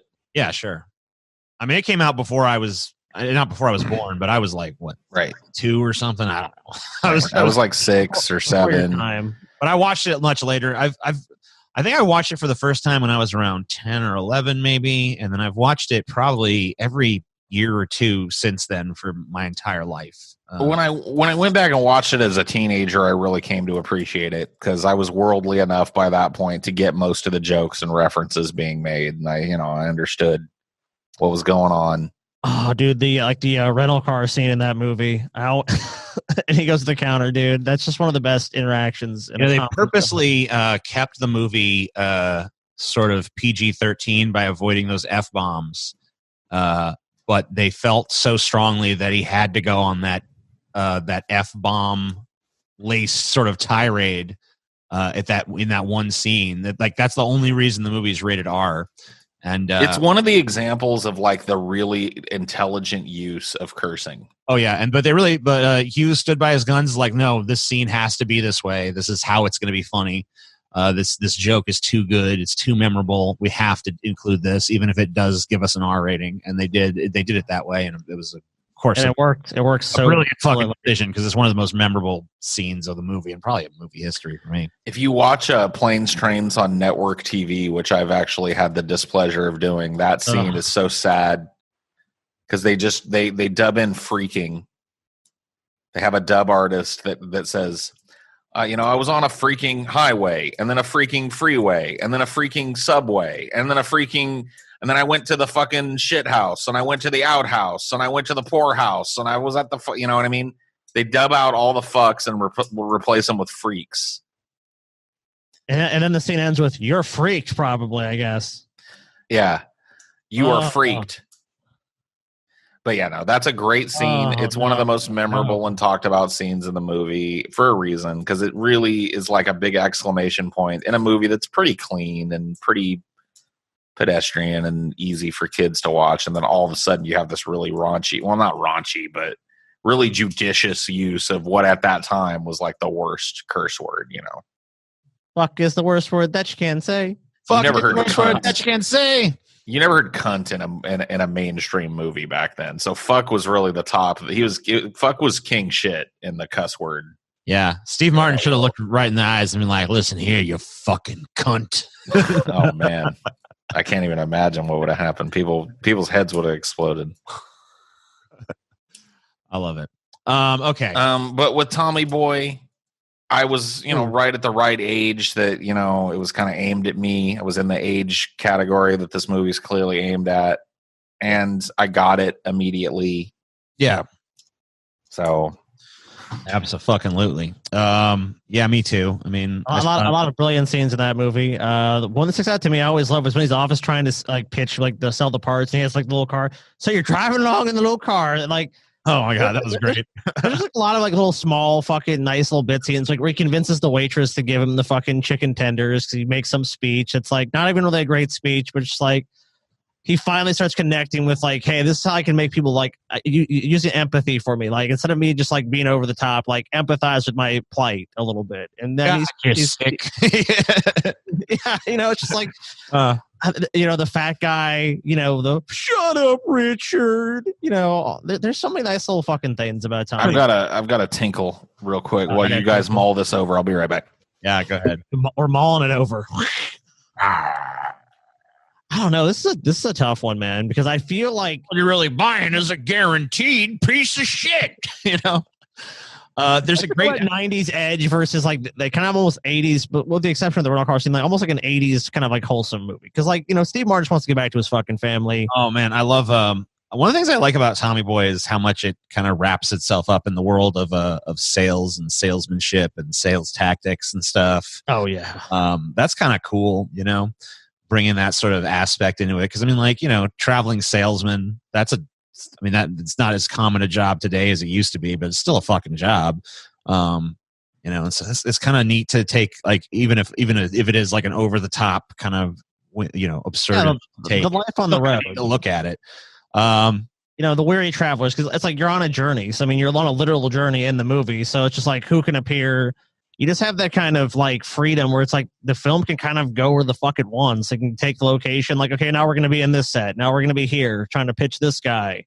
And it gives you a chance to have a lot of these nice little character actors come in as the boss, maybe I'll buy the parts.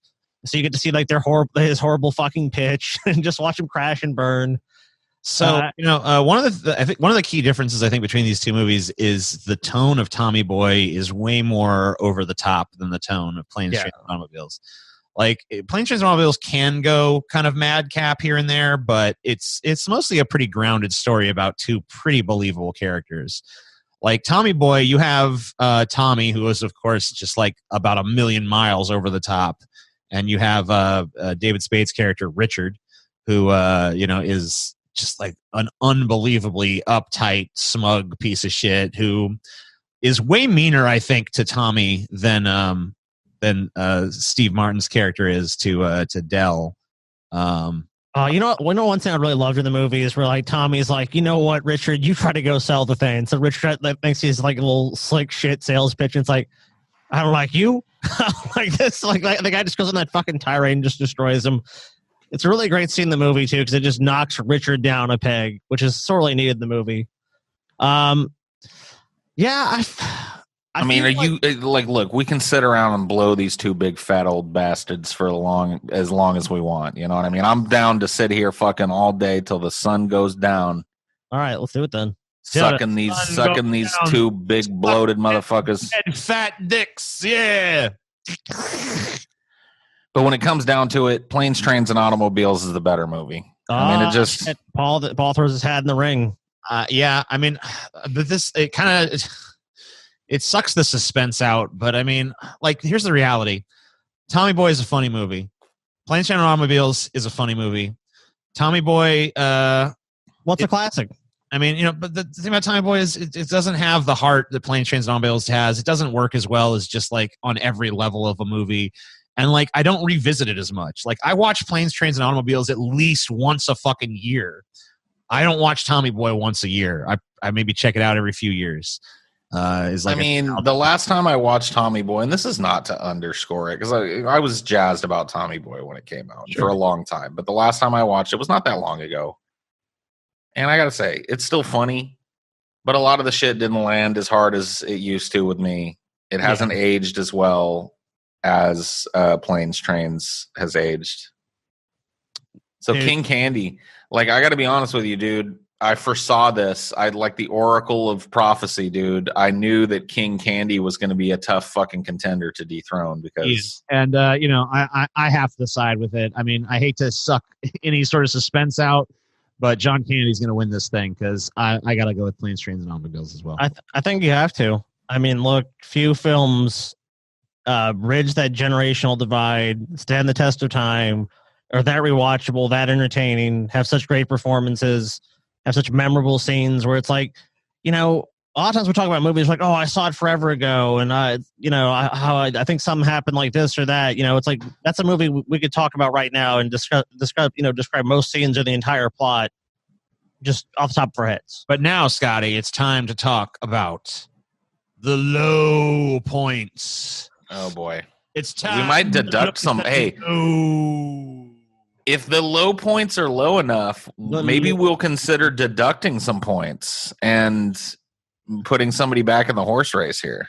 I don't really know how that would work, but the way I planned for this category to work is you give the fucking win to whoever's low was not as low. You know? Right. I don't know. That's what I mean. Oh, damn. Paul's trying to fucking make more suspense in it, TJ. I've got to take a piss now. But you know what? I think he's already declared fucking John Candy. I think you already declared John Candy the winner. Right. So here's Farley's low, in my opinion. I don't think there's, like, he's probably been in worse movies, but not in such a major starring sort of way. This is him trying to recapture the David Spade magic, but this time with Matthew Perry. Which really, I think, is what kills the movie. There's no chemistry between them. Yeah, maybe they should have fucking got Spade back for this. But I think they should have got Spade back, and I think they should have scrapped this concept and come up with something else. Yeah, this concept pretty much is not good. This movie, I don't remember it tremendously because why would you? Matthew Perry, can we just, for just a second? Yeah, go ahead. He sucks. Yeah, he sucks. Like, when is he, like, what's a good Matthew Perry role? Nothing. I hated him on Friends. He was the most annoying member of Friends by a fucking country mile. Yeah. In a show filled with annoying fucking people, by the way. Yeah, the whole show was annoying and stupid. Yeah. And what else? I think he was in a movie called The Pallbearer or something. Yeah. I've seen it. I don't remember anything about it because fucking Matthew Perry was in it. Yeah, Matthew Perry fucking is instant death for any comedy. You know who's the superior Perry? Who? Luke Perry. Yeah. He was in 90210. Yeah. And his final fucking movie was a Tarantino movie. I mean, what more do you need to say? And he had a giant fucking forehead. Yeah, Matthew Perry sucks. There is. I remember exactly one scene in this entire movie, to be honest with you. Mm-hmm. And it has nothing to do with Chris Farley or Matthew Perry. It was some bit player who I don't know who played him. Maybe it's somebody with a name. I don't remember that. But I do remember that he went on this... he told this story about tricking his brother into eating sheep shit. And then afterwards, he's like, but I must confess, I have no brother. It was I who ate sheep shit. So the story, which made the story make no sense because it was all about tricking his brother and eating sheep shit. But then he doesn't have a brother, so he just ate the sheep shit. So he obviously just ate sheep shit because he wanted to. That's so stupid. It was funny. It was genuinely funny. But that's the only thing that was. I can't remember a single other scene in this movie. I think there was some shit with Chris Farley trying to fight an eagle or some shit. There was some shit with they get to the fucking coast or whatever, but Lewis and Clark are already there, or they I remember one thing about this, and then Lewis and Clark show up and they're like, fuck off, we did it first, or what. I don't remember how it went. I remember one thing about this movie, and I'm not even sure it actually happens in the movie. Okay. But it's and I have seen this, but it's been many years, and it was one of those movies that I just, you see it once and you vow like, well, I'll never watch that again. You know what I mean? So. It's been a couple of decades, probably. Right, yeah. Same. And I remember, oh my fucking God, dude. I remember him sitting and washing like some pots and pans at a campsite or something. Uh-huh. And Chris Farley takes like a pot over to the creek to wash it. And he bends over and his pants split. And you have that, behind shot where his big old rump tears through the pants, and he's got like pink boxers on, and that becomes a thing. Or he's got like lacy underwear on or something, or some kind of foppish underwear on, and that becomes a joke in the movie. Now, I don't remember if that actually even happens in the film. But when I think about this movie, that's the only scene I remember is Chris Farley in this garb, this getup, wandering over to the creek and bending over and his pants splitting. I don't know if that happens. I just remember going down the river rapids and shit. I think they go down a waterfall or something. It's like that's all I remember. There's definitely they're near a river, so it might be like a river that he goes to wash the pot or whatever, and his pants split. So normally I would only do one. Like, we all obviously barely remember this piece of shit, but we all remember it was bad. So I did pick kind of like a runner up, I guess, for his worst shit. And it was a big movie at the time, and I know that there's still a lot of people to this day that like it, but I'm sorry, Beverly Hills Ninja is really bad. It is mostly bad. There are some. I remember there being some funny moments in it, but it's also another movie I haven't seen in a long fucking time. Yeah, and look, I don't think time has probably been kind to it. I could be wrong. Maybe it's fucking aged like fine wine, but this movie seems interminably like just something that was this is a very 90s movie. Yes. The title doesn't even make sense, because like if you tell me the title Beverly Hills Ninja, I assume it's like about some kind of like valley people that are fucking becoming ninjas or something. No, he's like raised in some East Asian culture, and then he comes to America. He comes to Beverly Hills to solve some kind of mystery. How he became a giant fat McDonald's looking American, being raised in a fucking strict Buddhist kung fu monastery or whatever the fuck it was. And this movie might have been why it says like kung fu up there. I mean, and he's there doing his you're a fool if you fucking spent money on the price of admission for this one. Knowing what I know about how Chris Farley's pathology now, I can just imagine him looking at this poster and be like, I'm just gonna fucking overdose. Fuck this. Yeah, give me another speedball. I'm done with this shit. Kung fool. He's fucking. I remember everyone wanting to see this because based on the strength of Chris Farley, but that was kind of it, and no one had talked about it afterwards. It's kind of like one of those. Seen this in theaters in 1997, and how old was I in 97? 12. Yeah, 12. Yeah, they mean you went to see this movie. Yeah, and we went and saw it, and even as kids, dumb, stupid, fucking little kids, we were like, that was not very good. That sucked. I was 10. I remember just being like, no, that wasn't that funny. Wasn't that great? I mean, if you can't even fucking get dumb little kids to laugh at your fatty fall down routine, then you're fucking, Also, let's not forget, Chris Rock is in that movie. Yes, he is. Yeah. Which like is really strange for him not to be able to kind of like elevate. Get something out of it. Yeah. God, You know what's a better movie than this in every way? And it's still a shitty movie, but like it just shows you the level of shitty that this movie is. Yeah, what's that? Deuce Bigelow, Male Gigolo is a better movie than this. Yes. Gross. It's actually more memorable. Yeah, it's more memorable. It's got bigger laughs when it does manage to land a laugh, and I think it's overall just a funnier fucking concept, and it's better executed. You may be right about that. All right, it sucks dick. It's like it's a terrible movie. It's awful. I mean, there's no fucking denying that Deuce Bigelow, Male Gigolo, is fucking garbage. But you're right. I'd probably rather watch that than this. But if you get beat by Rob Schneider, though, like your low point is pretty fucking low. Yeah, you got a pretty low. All right, so John Candy had his own lows. This is also, by the way, a career low for Michael Moore, better known for his documentaries. This was his one foray into making a, I guess, well, conservatives would disagree with this, but his one foray into fiction. So this is a movie about a sort of nuclear tensions arising between Canada and the United States. Yes. And, so basically Scotty's wet dream is happening. And partially mine, too. Yeah, true. There's this little bit of nuke stuff. The movie, while I don't think it's necessarily as bad as some have claimed, is really bad.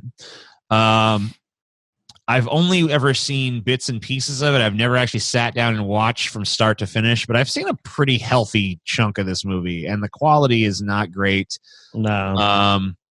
There is one funny scene that I do recall with John Candy driving a truck through Canada, and they have some sort of song stuck in their head. I don't remember what song it was, but it was like one of those things where you have like one line of the song and that's all you know, so you just keep repeating it over and over again. And I found that personally funny because I identify with it as someone who's constantly like, if I could turn back time, if I could turn back time, Share. if I could turn back time. Like just over and over again in my head because I don't know any of the other words because it's a garbage song that I would never fucking listen to, but it's somehow you should go watch the video for that song, TJ. Yeah, maybe I should. But Canadian Bacon overall, I don't know. Have you guys seen it or what? I've seen it. Kind of like you, bits and pieces. I honestly, growing up, I thought it was like a made-for-TV movie. I will say that honestly because that's the only place I ever saw it. I avoided it when it first came out because I just heard it was so bad. And then I went and saw it just a few years later. I was probably in my early 20s or some shit when I watched it. Yeah. And I don't know, man. John Candy just seemed like he'd given up in it. And I really don't blame him. I blame the script and pretty much everything else about it. Yeah, Michael Moore dropped the fucking ball pretty bad. But I remember it was just really a listless kind of movie with a really, I mean, you look at his expression here. Yeah. And it kind of tells you everything you need to know about this. He looks like a stoned guy on the couch when somebody just said, "Hey, I found some Twinkies. Anybody want one?" You know what I mean? And that's basically the timbre and the energy that this movie is made with. It's like that kind of stoner guy getting a Twinkie energy. I don't know. Well, it's kind of clear that Kenny was in decline too physically. With his yeah, he probably wasn't feeling too great at this time. Yeah, and, according to his family, towards the end, he just seemed really tired all the time. So this beard is like clearly like a fat guy. You know, it's the same reason I've got a beard. He's trying to hide his fat. You know, yeah, it's a sad beard. The beard of sadness. It's kind of sad. I'm looking at John Candy right now and I'm like, wow, he and I have pretty similar fucking grooming right here at the end of his life when he croaks. Yeah. There you go, Paul. So I also want to do a runners up kind of honorable mention terrible movie. No. Wagons East. When everyone else was going west, John Candy and Richard Lewis decided to go east. Yep. Well, and did that work out for him? No, it didn't. No. In terms of making Go a west. movie. Find your manifest. Another fucking weird bit of parallels here, though, because this is a pretty similar movie in a lot of ways to Almost Heroes. Equally awful. And frontier kind of yeah, movie. kind of like an explorer sort of frontier, like we're on a journey with some wacky characters kind of movie. Kind of set in similar time periods. This one's a little bit more of a Western, I guess, even though it's about going east. I've seen very little of it. I watched about the first 20 minutes of this movie, and I was like, done, checking out. Sorry. Gotta go. Another great movie. Gotta go Another one I've seen my fucking asshole or something. Yeah, another one I've seen scenes of on TV. Never actually know anyone to rent this or recommend watching it, so I've kind of just seen it like maybe flipping some channels for a few minutes. Not really too familiar with it, but just I unfortunately once again have seen Wagons East. It takes a lot for me to eject out of a movie. I think TJ's probably got more of a hair trigger. He's usually right. I'll stick with a movie a lot of times. I have at some point watched all of Wagons East. I'm sorry. It's pretty dismal throughout. There's a couple of times I think I might have chuckled, which is giving it a lot of praise, honestly, because for the most part, it's just really, really fucking bad. Richard Lewis is, I don't know how you guys feel about him. He was kind of a popular stand-up comedian I gotta say, I have almost no familiarity with Richard Lewis. Me either. I remember him but that's about it. In the 80s, he was kind of an HBO comic kind of guy, Gotcha. like a dirty comic. I never liked him. I watched a lot of comedy back in the day. Yeah.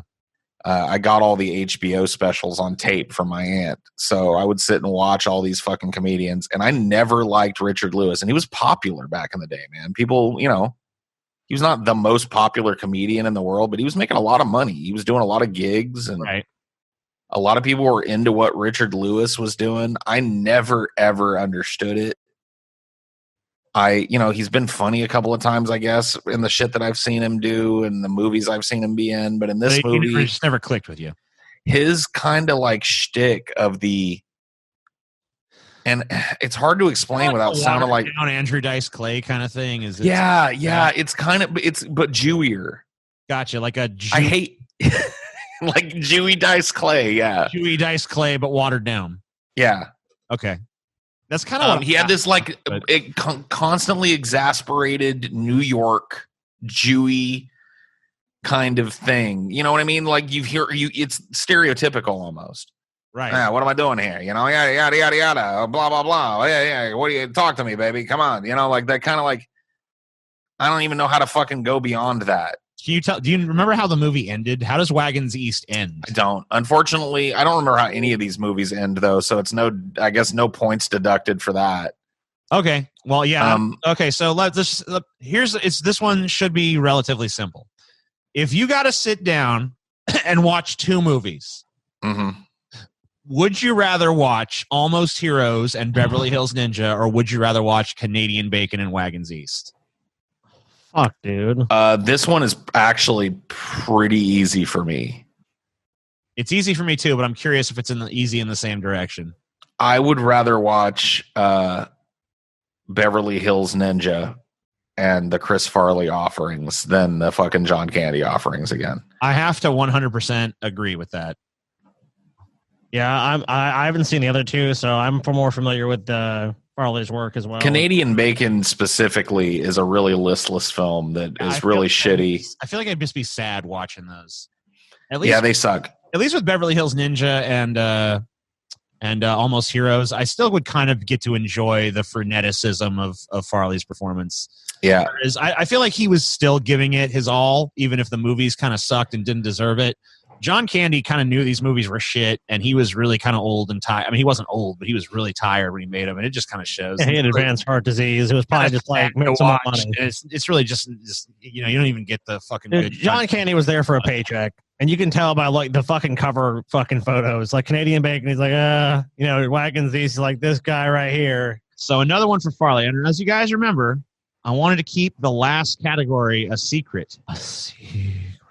So the last category is who should have lived? Damn.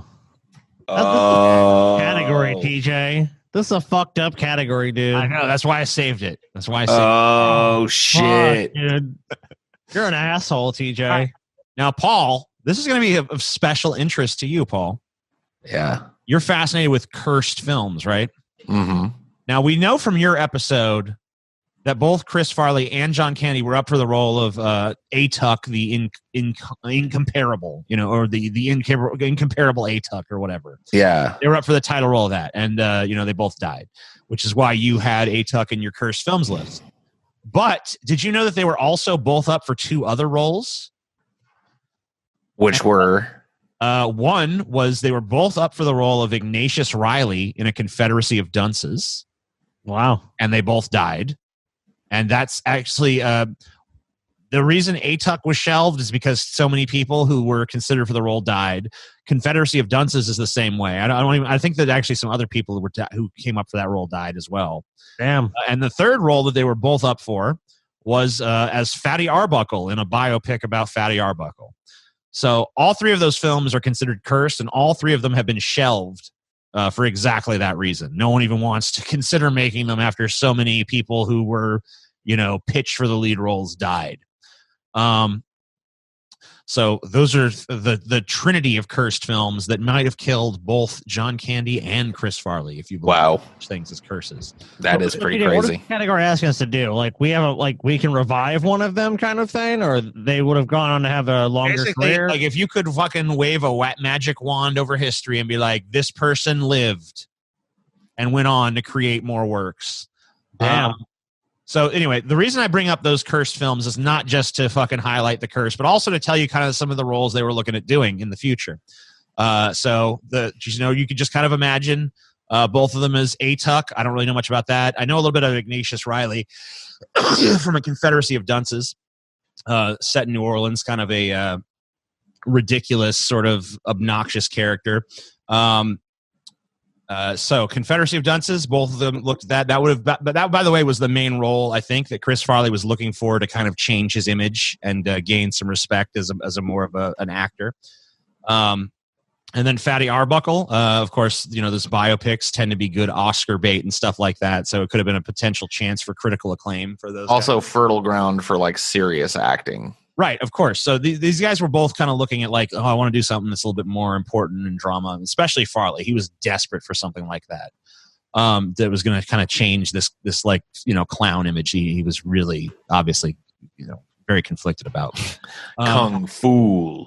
So yeah, exactly. So aside from that, some of the roles they were attached to, Farley was looking to he was attached to play Shrek. He even recorded some dialogue for it. Obviously, it would have been a fucking very different role in his hands. And then John Candy, he had some interesting potential roles as well. He was going to work with John Hughes again on a comedy opposite Sylvester Stallone, titled Bartholomew versus Neff. It was going to be very excited to work with Mr. Candy. Hey, yeah, they were going to play feuding. It was going to be like a feuding neighbors kind of movie. He was also going to be the voice of a turkey in Pocahontas. It was called Red Feather. The character was actually completely cut from the film after John Candy's death. So that there was, they didn't bother finding a replacement or anything. They just got rid of the character overall.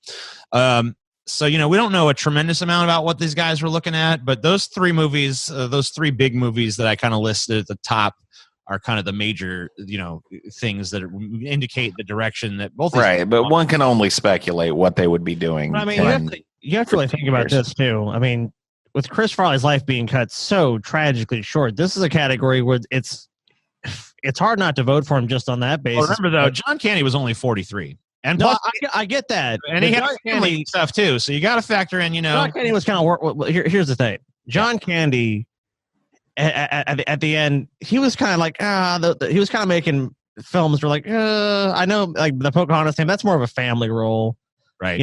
Which is where like he was kind of more comfortable in that space. But Farley had a lot of potential that we never saw. I mean, like Almost Heroes, sure that was a bad movie, but he still had time to kind of find his footing. Whereas Candy was kind of starting the back end of his film career. Here's the thing. We know that John Candy was gold. He was around long enough that we know he was a good actor. Sure. And if he was still around today, I kind of envision him kind of occupying sort of a John Goodman kind of territory.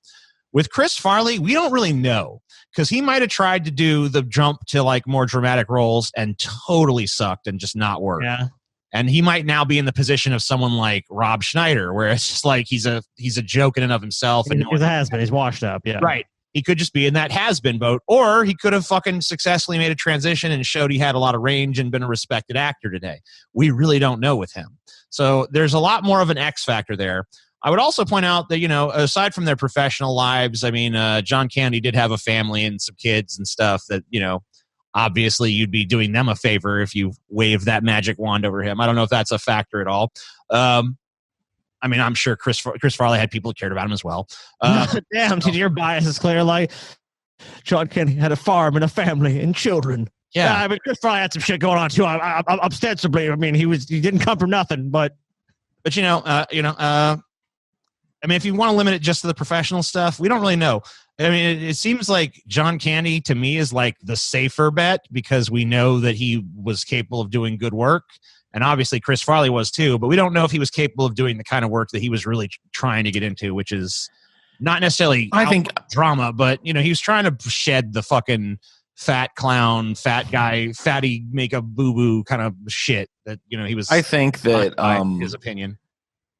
I'm comfortable saying that he would have been capable of doing that for sure. And I may be wrong about that. We can only speculate, but I feel like Chris Farley had that in him. And that's why I'm going to side with him on this, honestly. I mean, we scrolled through Candy's IMDb page, and, the dude, yeah, he died too young, and it's a tragedy, and it sucks, and it's horrible. But in his life, he was the opportunity to make a lot of classic films, do a lot of great work. Some of it not so great, but whatever. He was a working actor. Yeah. He had a nice full career as a film actor, and I really feel like... I think what you're saying is that you feel like Candy got his shot. Right. And Farley just didn't really get his shot. I think that Candy would have maintained. I think he would have been shit. Maybe that Sylvester Stallone movie would have happened. He would have made a shit movie. Then he would have bounced back and made a good one. I think he would have been like more of an up and down. But I think he would have had steady work, Yeah, I think John Candy would have kept getting... I think both of these guys would have kept getting a lot of work.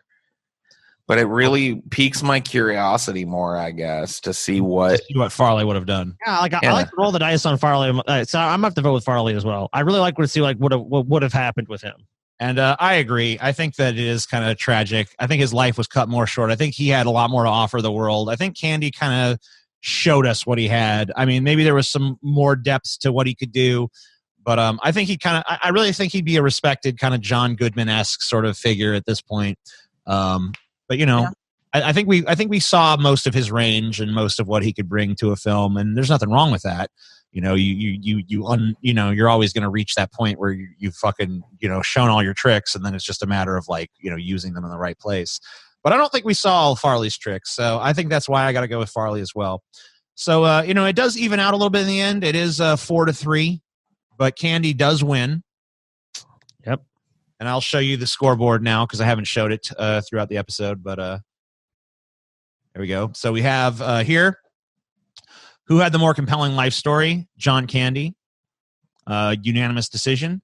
Who had the better or more interesting personality? John Candy, unanimous decision. Who was funnier? Chris Farley, split decision. With Paul being the riding that candy dick. Candy trail. I know. Riding the candy train. Who made the better films? It was a unanimous decision for Candy. Crowning achievement, it was a unanimous decision for Candy. Low point, it was a unanimous decision for that Farley had the least low point. Right. Candy, his shit sucked less. Yeah, his horrible films sucked slightly less than John Candy's horrible films.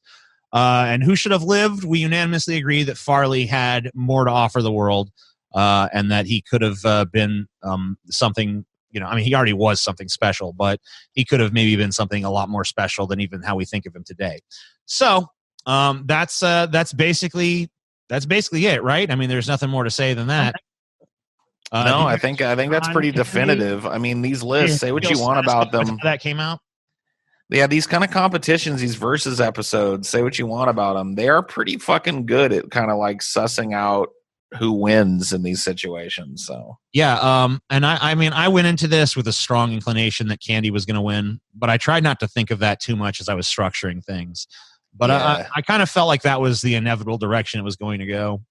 But I said pretty early on in the episode that yeah, I mean, he was the one to beat.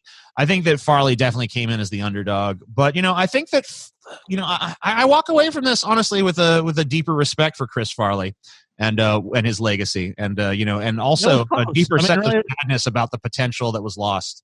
I mean, really, it was close. It wasn't like as runaway as maybe it looked in the beginning. Like, yeah, I mean, Candy definitely wrapped it up early, but I mean, it was still a horse race. Absolutely. So yeah, I don't know. Any final thoughts, gentlemen? It was a walrus race. Let's be honest. Walrus race ends with a walrus and a carpenter. No class. All right. Sorry. Thank you guys for watching. Hope you enjoyed. Let us know if you agree or disagree, or if we missed anything. Hey, both of these guys that we talked about tonight are fat. Fucking fat. Why we gotta listen to you talk about fat? Listen to 3 fat losers talk about 2 other fat fucking losers. I ain't fat. I ain't fat, TJ. All right. Everybody stay safe out there. Deep fat pride. Deep